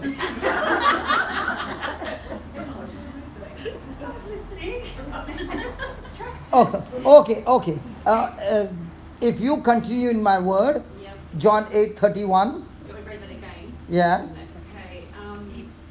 Jesus then said to the Jews who had believed in him, Mm. "You continue in my word, you are truly my disciples. Then, And you will know the truth, and you will know the church, You will know the truth. and you will know the pastor. No, the truth. Hey, he did not say about the pastor, he did not say about the preacher. He said nothing of that. He said, "You shall know the truth." If you come here and tell me, "Brother, pray over me," you can get your healing, but not necessary the healing will be permanent, because the devil can come with the fear and rip that healing out. But if you know the truth, not only the truth will set you free, now you will go and teach others the truth and set them free. Amen. Why are you writing those notes? Those notes are truths. So I have not come here to change your church or your anything. I have come here only to share with you the truth. You can be in the church where you are and teach the truth and set the captives free. Yes. Thank you. I know a congregation where everybody were on ancestral curse. And they were so broken because the ancestral curse is for the 7th generation. Have you heard that? Yes. Come on, have you heard that? Yes. So how do you break that curse? You don't know? The truth. Yeah, what truth? Yes. In your face, to bring the scripture. So which scripture? Galatians. See. If I came to your country and they asked me, "Do you have a visa?" I'll say, "Yeah." Where is it? It's there. But if I don't show the document, will they allow me to come in? So when you said, the truth. So which truth will break the curse? Galatians 3:13. When you look at Jesus on the cross, how many of you look at Jesus on the cross, cursed by God? Hello? How many of you are looking at Jesus on the cross as cursed by God? No. Because you say, no. But that's what the Bible says. He was made to be a curse for my sake. So that through him, now I am free from every curse. And now I am under Abraham's blessing. And if I do not know that, then the devil will bash me up every day and say, you are under curse. So what is the truth saying? The truth is saying, listen, I was under a curse till the time I did not know Jesus. But the day I came to know that He has paid the price for me. Let me give you an example. I broke a traffic rule. And my brother was sitting in the same car. And this honest cop caught me and said, you pay the fine or you go into the prison. I said, I don't have money. I'm putting you in the prison. My loving brother, he opens the wallet and pays the penalty. Now the moment she gets the money paid, will she issue a receipt? Yes, because you're honest. You won't put the money in your pocket. You got a receipt. Will you give me the receipt or him? Who did the crime? You. So the receipt gets who? Who gets the receipt? To you.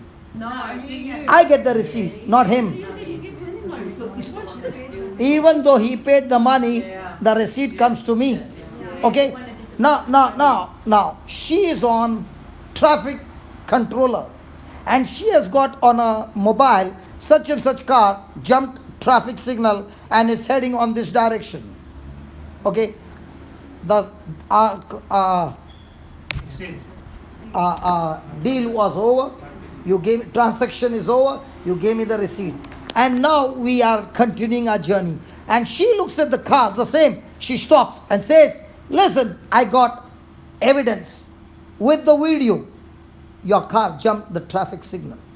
So you have to pay the fine. Now, do I pay the fine again for the fine that has been paid? No. What will I show? Receipt. So what's the Bible saying?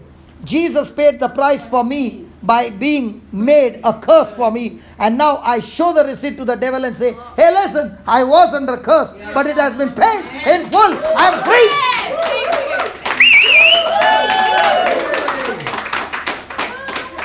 It's paid in full.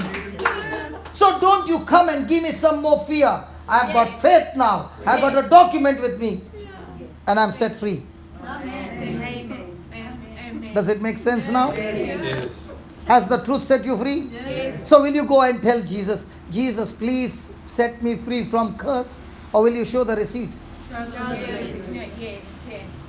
So is Jesus supposed to set you free or He has set you free? He's going to set you free or He has set you free?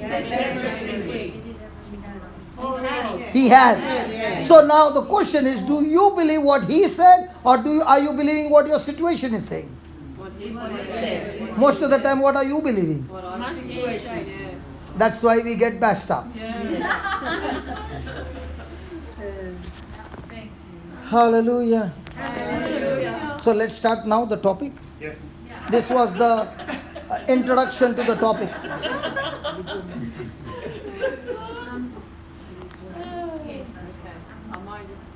Okay, write down a few points, then we will close down. Oh, no, I was going to take it to the bathroom. Can you wait? Yeah. Okay, just a few more. So Jesus has the answer and will deliver you from all fear. He offers His perfection. He offers His perfection to deliver you. To deliver you. Forgive and pray. Forgive and pray for those who hurt you.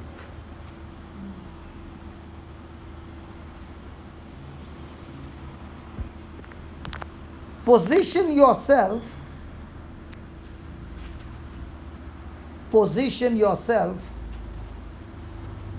to hear Jesus. Position yourself to hear Jesus so that He can help you with anything. So that He can help you with anything that hurts you. That hurts you. Praise God. Now let's take an example. My sister had a question. if I'm in different denomination, which one is right. Now, as I told you, in that community, everybody believed that there's an ancestral curse. And that's why when you believe there's an ancestral curse, the Bible says what you believe, so shall it be. So every time certain things happen, the person quickly jumped to this thing that my family is under a curse. Okay? Will that person ever come out free? No. Now, when this scripture I shared, they had an option. One preacher said, according to the word, you are under a curse, ancestral curse. Another person came and preached and said, you are redeemed. Both these preachers showed scriptures in the Bible. And both the scriptures are opposite to each other. Is that right? Yeah, I know. The Holy Spirit is saying she is not yet satisfied. Please understand. The Holy Spirit said she is not yet satisfied. And unless she is satisfied, she cannot be free. Okay. Now, let me give an example. She has got a house which is for sale. I bought the house. Are we going to have documents or is it oral here? Brother Francis, do they have documents or is it just oral faith transactions? Documents. So, it was her house and in 2019, she sold it to me. But she had bought it from the original person in 2005. Is it a fair deal? Yes. Now in 2019, I earned a little more money and I decided, let me sell it and go to a bigger place. But I already bought it from her. The transaction is over and now I put it for sale. So my brother Austin comes to buy. Is it okay? So he comes to buy and we strike a deal and I make a little profit. She comes to know that this man is buying the house. So she meets him in private and says, can you see this document? 2005. Whose name is written? Hers. So she says, that money which you are going to give him, you have to pay me. Because I am the owner. No. Is a document a fake? No. Is the document right? No. Yes, 2005. Yeah. Now Austin is confused. He is saying one house, two people to pay. So he says, let me do a toss. Heads, he pays, tails. Can you do that? No. So whom should he pay for? You. You heard that, Austin? You don't give money to her. No, you give it to me. Did you hear that? Yeah.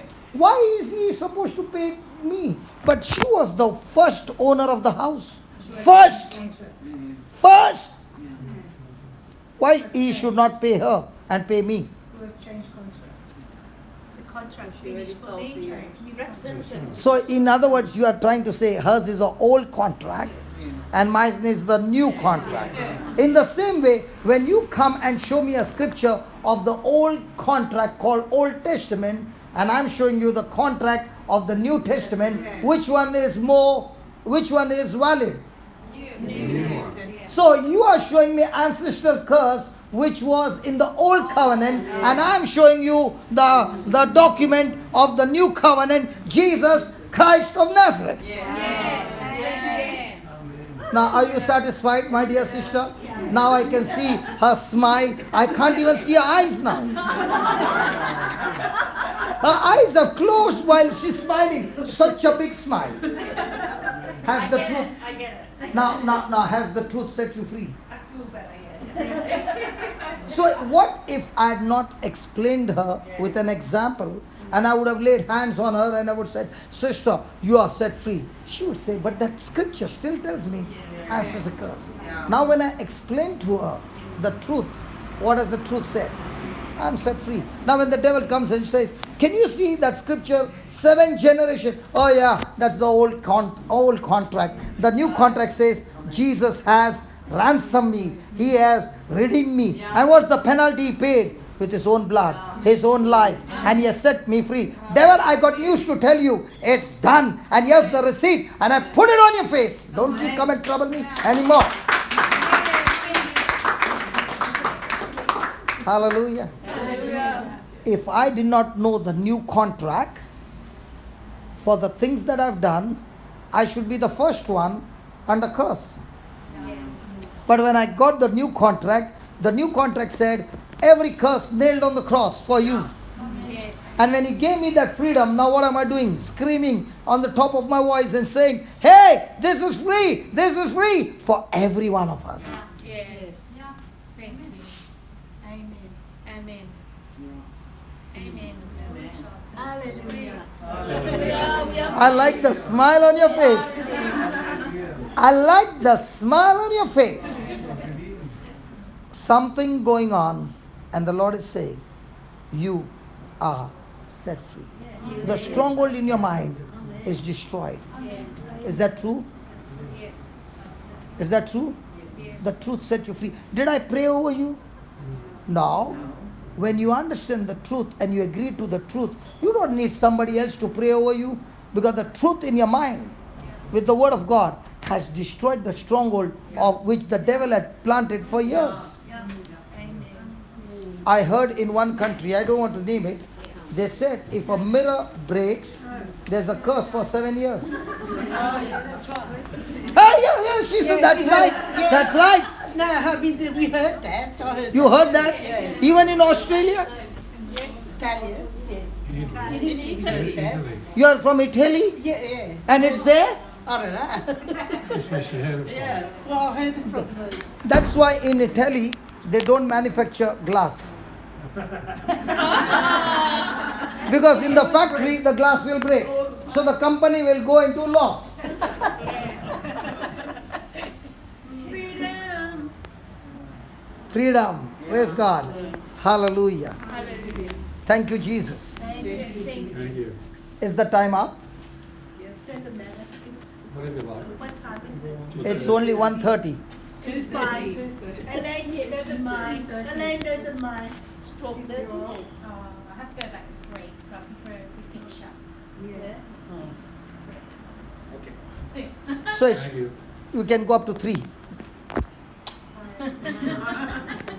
We will close the door for you, Elaine. Thank you, Sam. So write down.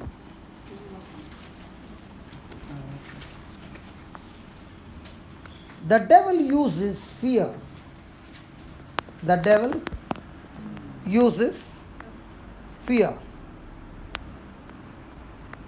as a hook. The devil uses fear as a hook to stay attached to it, to stay attached to us. Now the next time you are saying fear, what does that mean? An emotion? Yes. No, it's a spirit. Yeah, but how does a person get fear? Wrong information or information that contradicts God's word is fear. So what does the devil use? He uses fear as a hook. And once he has hooked you, it's like a fish which has got caught in the hook. Will that fish be tortured before it dies? Yes. It has to stay without water and breathe its last. And that's the same thing the devil does in our life. So when he gives you information, he gives you information in such a way that it looks to be the truth. And that's why the Bible says he's a father of lies. So how many fathers are there? two fathers. Yeah. One is the father of truth, one is the father of lies.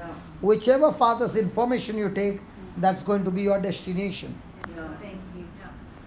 So does God decide my destination, devil decides my destination, or I decide my destination?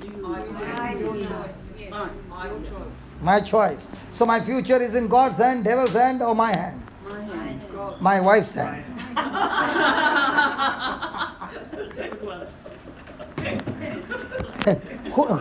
Whose hand is my life? My own hand. Is that clear? So can I say to somebody, my life got miserable because of this person? Because that person did do wrong, but I did not respond to that wrong with fear, but I responded to that wrong with faith. So will it change into victory? Yes. That's what happened in Joseph's life. That's what happened in David's life. That's what happened in Jeremiah's life. So when you see, that's what happened in Jesus' life. That's what happened in Paul's life. So all the time, were they reacting or acting? Reaction is, if I do like this, now you are doing like this. That's reaction. Doing the same thing, but much more.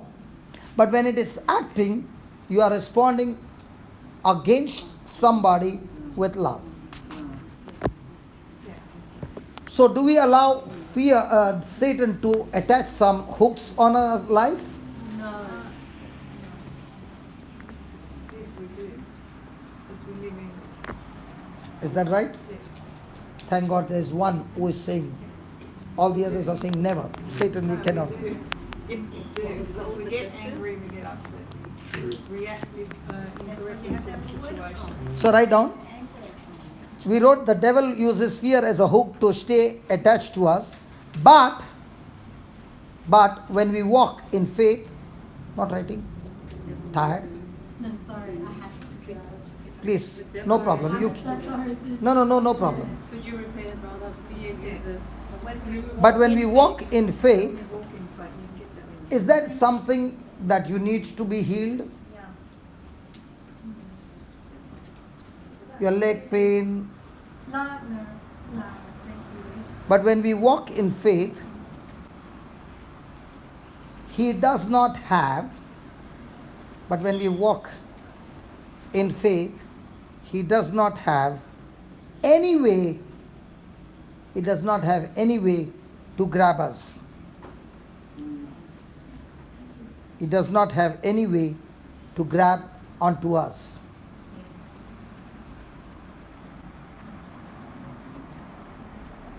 So we see some hunters, you see, they go hunting and the hook gets onto the animal's neck.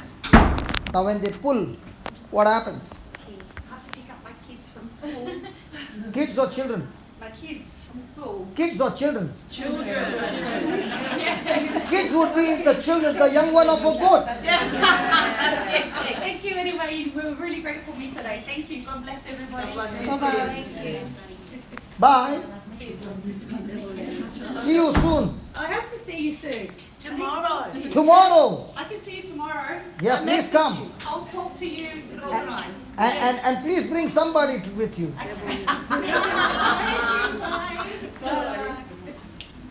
Praise God. What was I saying? A wild animal. Have you seen? And when they grip him, the more he tries to run, it gets more choked. So how does the devil choke us? With fear. Thank you. And if we do not give in to fear, but we are in faith, now who is getting choked? The devil. Now, when you walk in faith, you are choking that sickness to death. Amen. Amen. You know, I was sharing in Sri Lanka and we had a lunch break. And this lady said, I have to run home, I have to run home. I said, why? I've got a dog, I have to go and feed. And I said, you got a dog, small one, big one? She said, big one. I said, okay, if you bring a bone and give it to your dog, will he accept it? Even here? Your dogs? I thought Australian dogs might be different. More fancy. The same? Okay. Now you gave the bone. Once you gave the bone, does he keep on chewing and chewing and chewing? Yes. Now, even after he's tired and he sleeps, does he keep the bone close by his side? Yes. When he gets up, again he plays with the bone? Yes. Now, has it become his treasure? Yes. Now, does he believe that's his? Yes. Now, when you go to take it, does he do grrr? Yes. Yes. Now, I came to your house and you had a Rottweiler. Okay? And he has that bone. And you told me, brother, can you get that bone? And I don't know. And I go to pick up the bone. What do you think that Rottweiler will do? He's gonna attack you. Yes. He's gonna I'll attack find you. my bone in his. So no matter what happens, will he part with his bone? No. The same it is with faith. The master gives. The master gives me his word. And I keep chewing and chewing and chewing and chewing. And even when I'm sleeping, it's just there. And the devil comes to take that word. Am I like a Rottweiler attacking the devil's thoughts with the word of God? And that's why we should become like a Rottweiler and have that Rottweiler kind of faith that nobody steals my bone out of my mouth. And as long as that faith is in my mouth and in my heart, now the devil can't attach any hook and grab me and choke me. But now that bone, like when we spoke to each other and I said, will your dog give that bone? She said, no way. Once I've given, that is his. So I said, let me go on the YouTube and check Rottweiler attacking, gripping. And I saw in that YouTube, in a marketplace, the Rottweiler has gone out of the master's hand and he has caught a pig right on the neck. And the master is trying his best, hitting him with the stick to release. He did not release till the time the pig was dead. Then I saw another one. He has caught a cow by its neck and is hanging like a pendulum, but not leaving the cow. And you and I are called to have that kind of Rottweiler faith.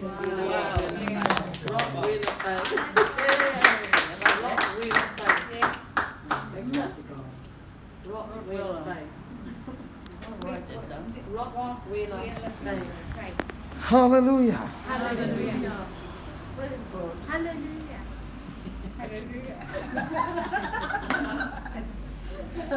You are enjoying every moment because it's all about you and Jesus. You can't even see any of us.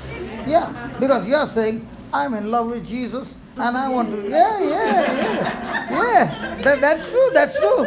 I don't care what people say. I'm in love with Jesus and I'm going to talk to Jesus because he's mine. I don't know about others. He's mine. Yeah, that's why. Come on, Jesus. Come on, Jesus. Woo, woo, woo, woo. Hallelujah. Who said you can't dance? You're good. Yeah. I'll show you how she does. She's gonna dance. Yeah. 1, 2, 3. Just turn the camera, brother. Brother Austin, just turn the camera. One minute. Just take it behind. Turn it to her direction. Yeah. Let me see how she dances. Come on, Denise, one step. You can do it.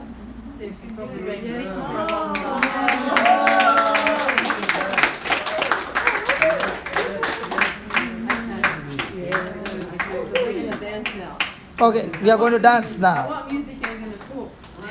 Brother, can you put some music?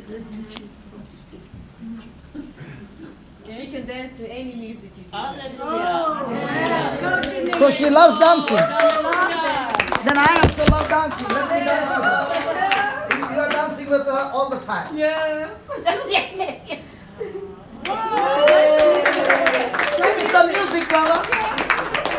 Hey, brother, give me some music. But loud music, loud. Yeah. Oh, she just give me. Do you have some loud music? Oh, probably. Just see that. You're there. She always says that every day. What does she say? Jesus loves me. Long time. Long time. He loves her for a long time. Yes. You got music there? This is called as Rottweiler faith. Yes. What's we love faith? Hey, sister, come here. Come here. Come. Come on, Karen. Come on. Karen, I'll dance with you. You come on this side. I got 2 partners to dance with. Yay. Ready? Oh. Ready? Okay. That was the ad. Thanks for watching. Oh. Click here for more information. Now enjoy the Oh, maybe play something. I'll play. Okay, you play. Leave her. Played it. I've caught it tight. Don't worry. Yeah, he's got you, Janae. You don't trust me? Yes, trust. Hello, you trust me? Rottweiler. Yeah. Is that louder? Oh. Faster. We need fast. You want a fast? Okay, you put her favorite. Come on. We'll dance now. Thank you. God bless you. Yes. For her or for me? Yes. No.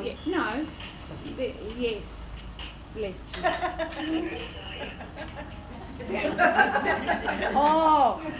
Oh, we're gonna put a beautiful song of hers. It's a spiritual song that she loves. It's a bit slow, but the oceans. Do you know oceans? Yes. Oh, yes. Did someone say KFC? Oh, God. Okay, I'm sorry. It's a commercial.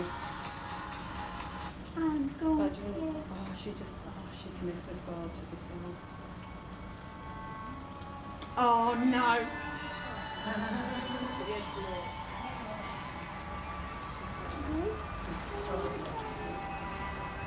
Wish I had a big loudspeaker.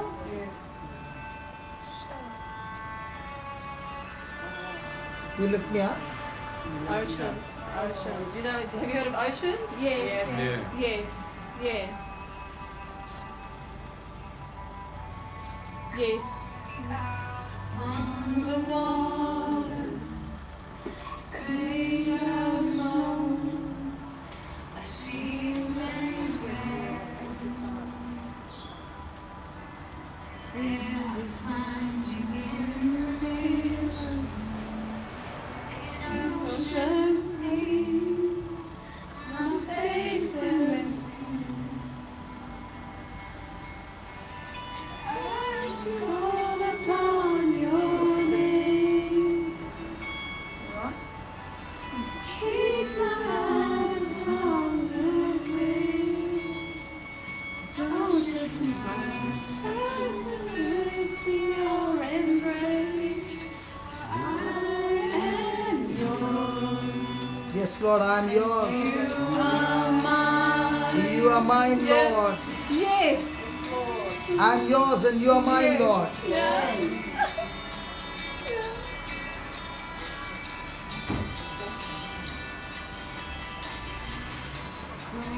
Across the tainted waters, shower again. My Yeah, that was good. Yes. Yeah, that was good. Yes. Yeah, if you could keep saying that.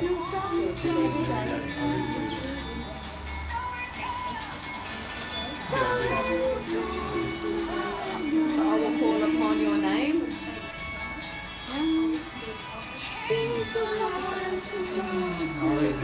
and keep my eyes across it. You have to get these words printed. It's very simple. And You are mine. I am yours, Lord. You are mine, yes?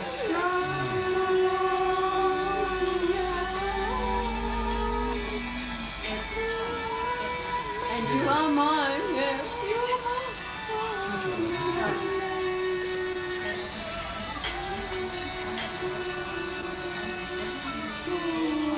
Yes, yes, This one? yeah. I'd love to print this song out. Yes, yes. Just been in time. Yes. You want to hear a little more? Oh, this song is So- Yeah, no. Oh, this is her favourite part.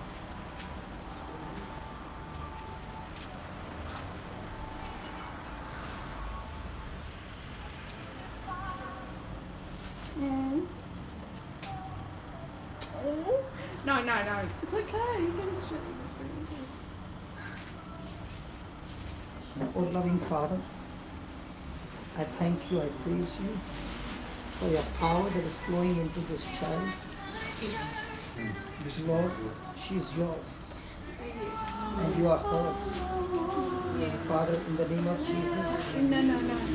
your anointing flows, your power flows into her, O Lord.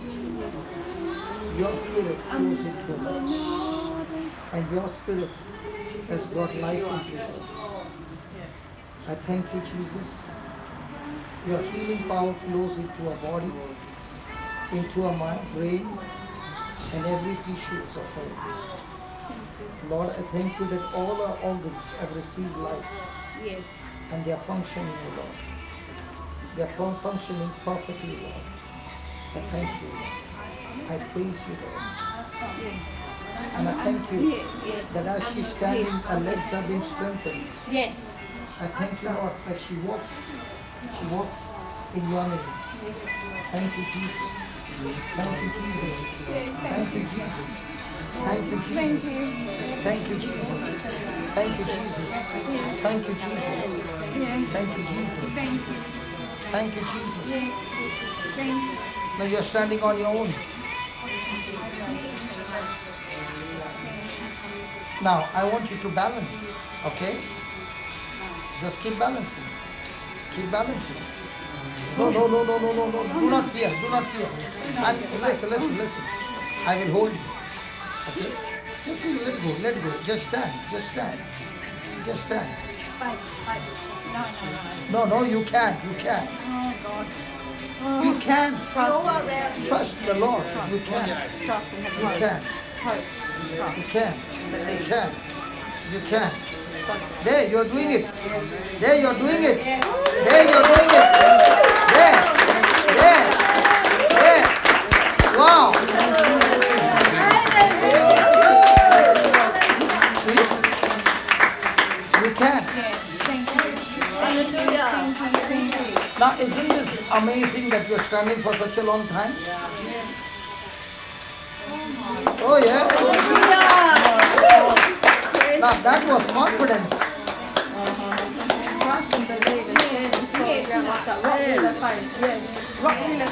Come on, Rottweiler. Come on. Let go. Rottweiler. Come on, Rottweiler. Yeah. Oh my God, you see? Wow. Now you're doing your hair as well. Thank you.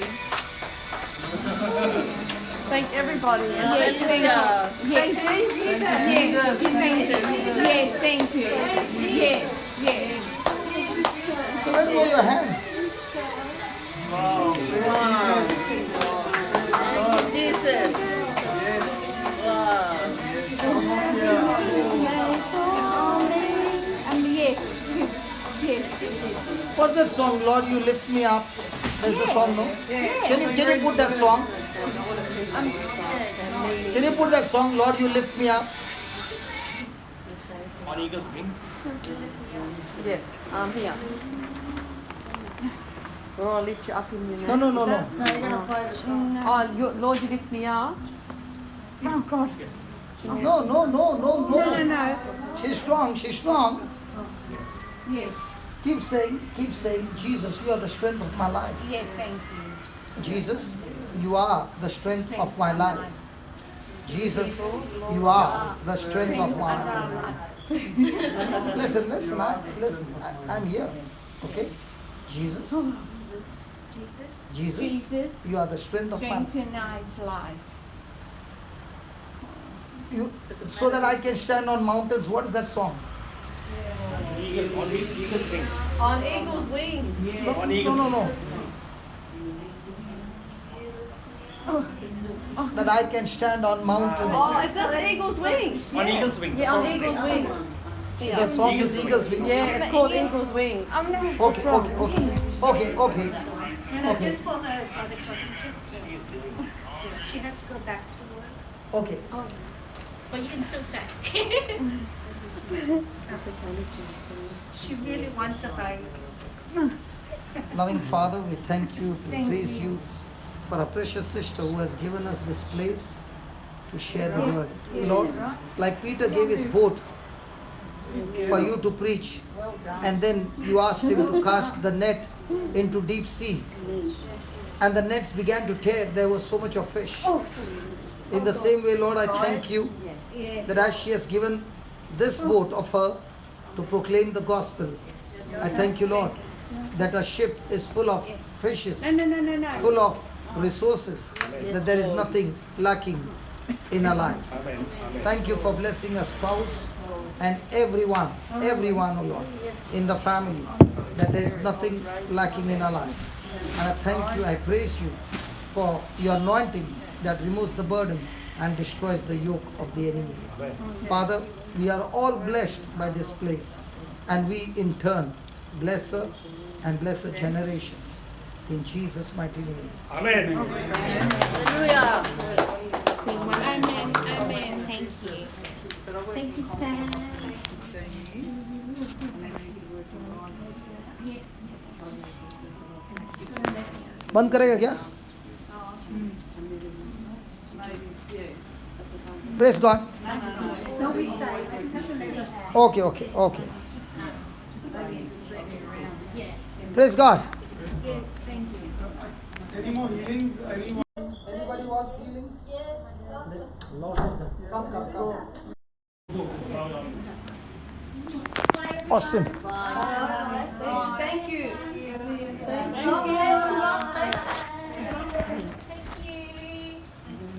It's on record, huh? Yeah, it's on record. The red color is. Yes. Just see that it's on the window. Yeah. What happened? Okay. Brother Francis, you have got to come because you are a cancer patient. I better call the expert. Yes. You also killed it. Yes. Come, both of you. Come on. Everything, right? So praise God, we got all the killers here. Yeah. Praise God. Come on, you lay your hand on us. Come on, go ahead.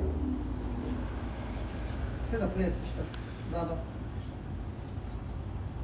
Heavenly Father, you have said in your word in 1 Peter 2:24, by your wounds, by the wounds of Jesus, this sister has been healed.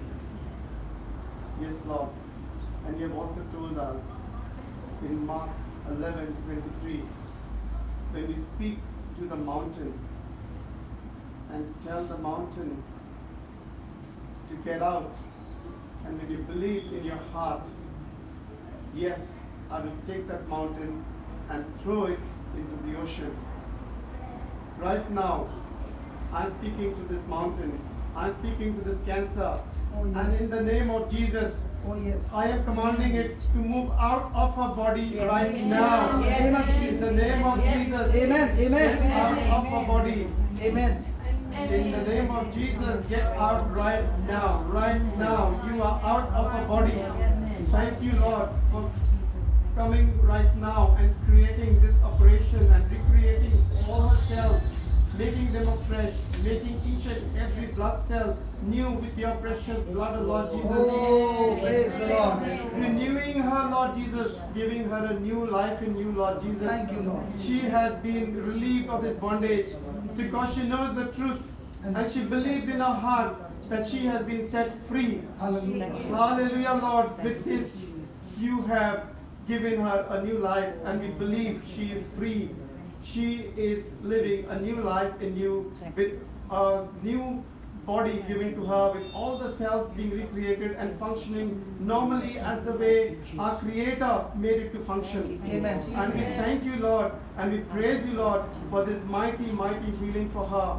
And she thanks you, and she also says, yes, Lord, I am free, I am set free. Thank you for setting me free and renewing my health once again.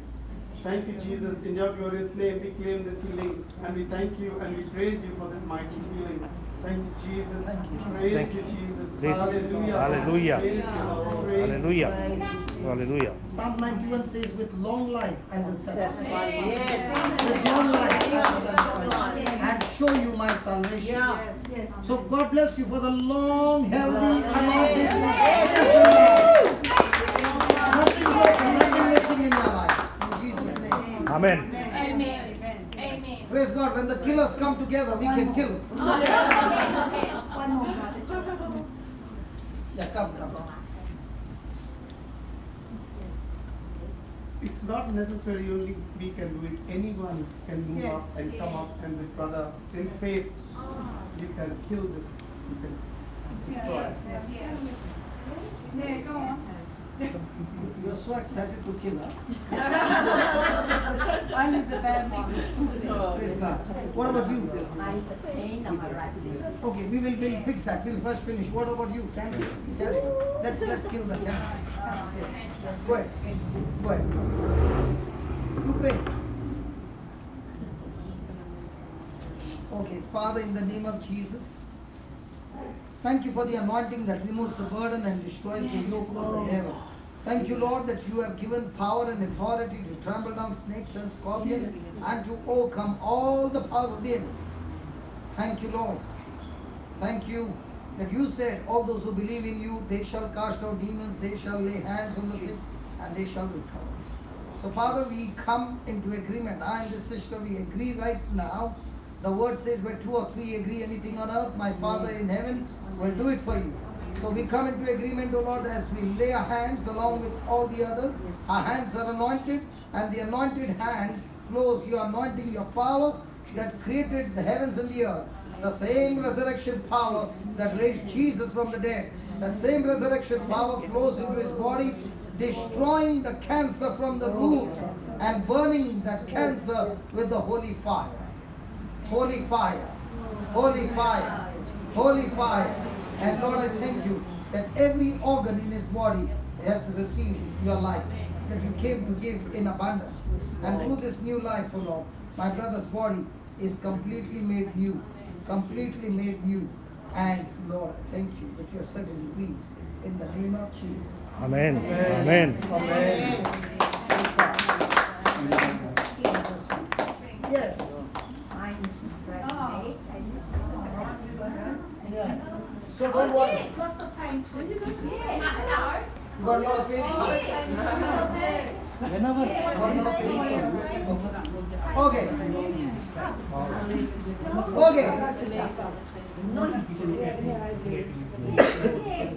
Teresa, come and finish this. Teresa, come and finish both the pain. Both of them are in pain. This is a killer's wife who taught the killer how to kill cancer. The pain in the leg and the pain in the hand. Loudly. Heavenly Father, I thank you and I praise you, Jesus, for giving us the authority and the power to speak to these problems.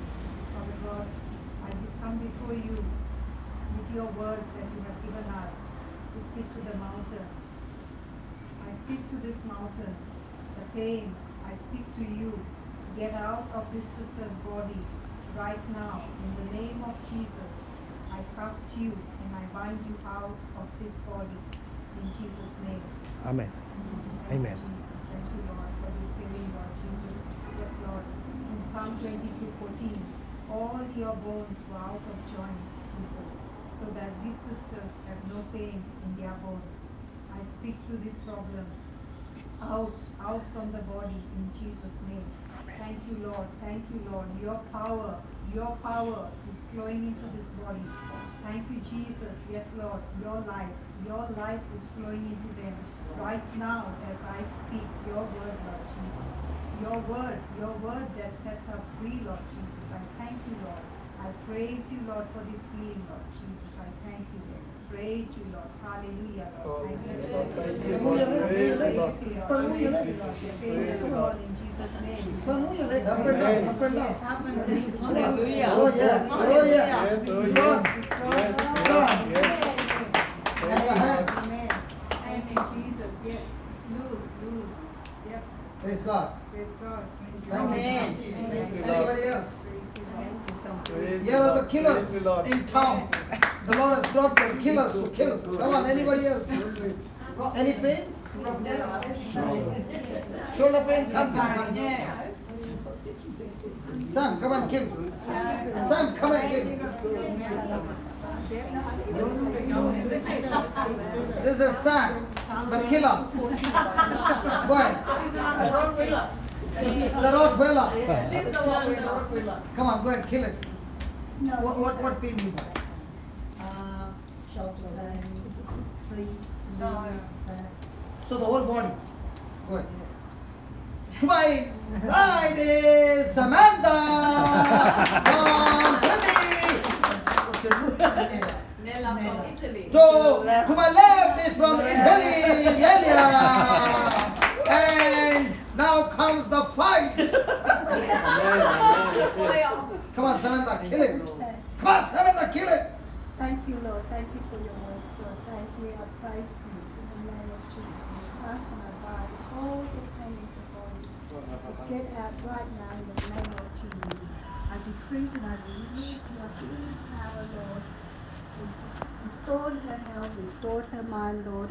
That the healing comes and kill all the pain in her body, Lord. In the name of Jesus. She's completely healed, Lord. Let the anointing comes, remove her burden, destroy the yoke of the devil in her, Lord, and transform her, Lord, renew her mind, so that she can renew your word every single day, Lord. She's completely healed in Jesus' name. Amen. Amen. I can feel it. Did you feel it? Electric fire. Oh, electric fire. Electric. Completely healed. Is it? Just say, I am healed, Lord. Amen. I have to believe. I have to believe. You have to Now, believe and receive. yeah, that's right. Now don't I'm sorry. Make sure you keep on continue, okay? Like my asthma for 18 years will come back and attack you, but you have to use the word of God all the time. You have to fight it every day, not just stop and say, Come here, tell us about asthma. Come here. Yeah. all the time. Say it slowly. Yeah, say. Okay. Tell us about the asthma. So when I had my second child, which is 19 years ago, my asthma was, I started to have asthma there. But because I worked in a bakery and everything, it got worse and worse as I get older. The asthma, I go to hospital every 3 to 6 months.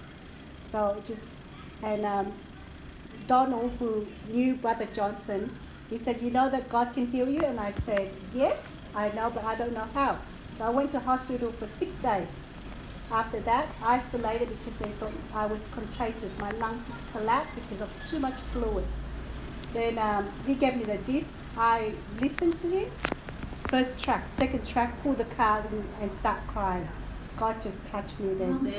And ever since, never one day miss one day of Bible study. So I stopped and I study the Bible 8 to 10 hours a day. Wow. So that's from the 5th of the 7th, at the end of August, 25th of August, he came.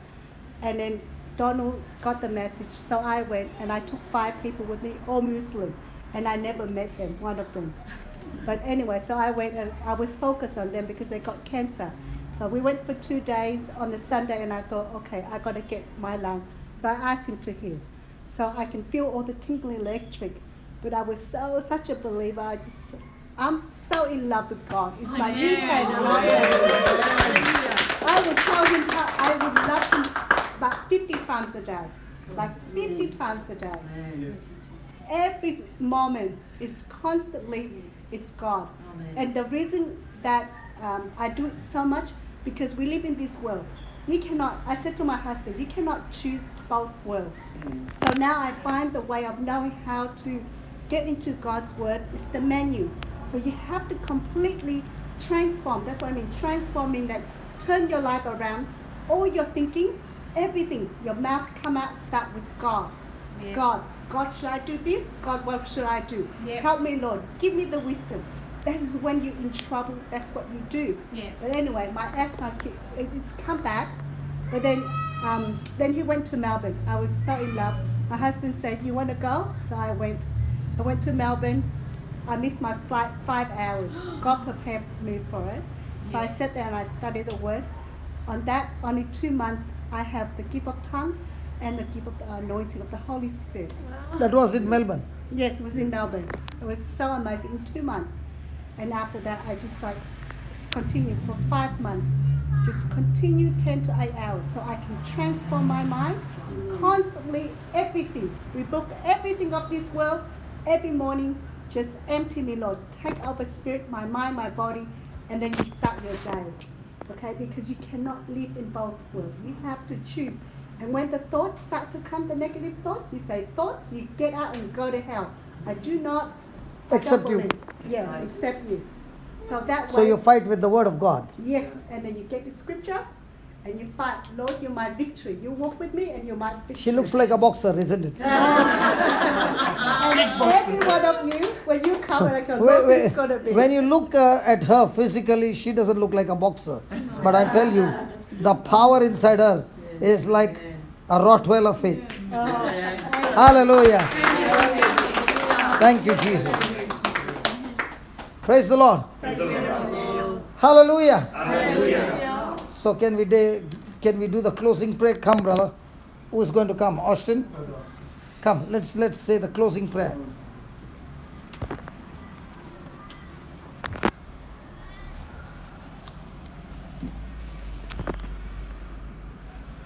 In the name of the Father, and of the Son, and of the Holy Spirit. Amen.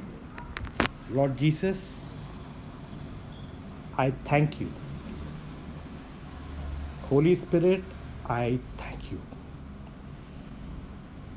You have made this word very, very clear to us. Now it is our choice to believe your word or to believe what we see. Strengthen us with your spirit that we take the right decision according to your word. I pray that all who are here, they be blessed by your word, their families, their workplace, their relationship, and I pray abundant blessing on all those who are working behind the scene. We thank you, Father, for this great man of God who's coming with your word to teach us. We thank you, Jesus. In your holy name we pray. Our Father, who art in heaven, hallowed be thy name. Thy kingdom come, thy will be done on earth as it is in heaven. Give us this day our daily bread, and forgive us our trespasses, as we forgive those who trespass against us. And lead us not into temptation, but deliver us from evil. Amen. In the name of the Father, and of the Son, and of the Holy Spirit. Amen. Praise God. Praise God.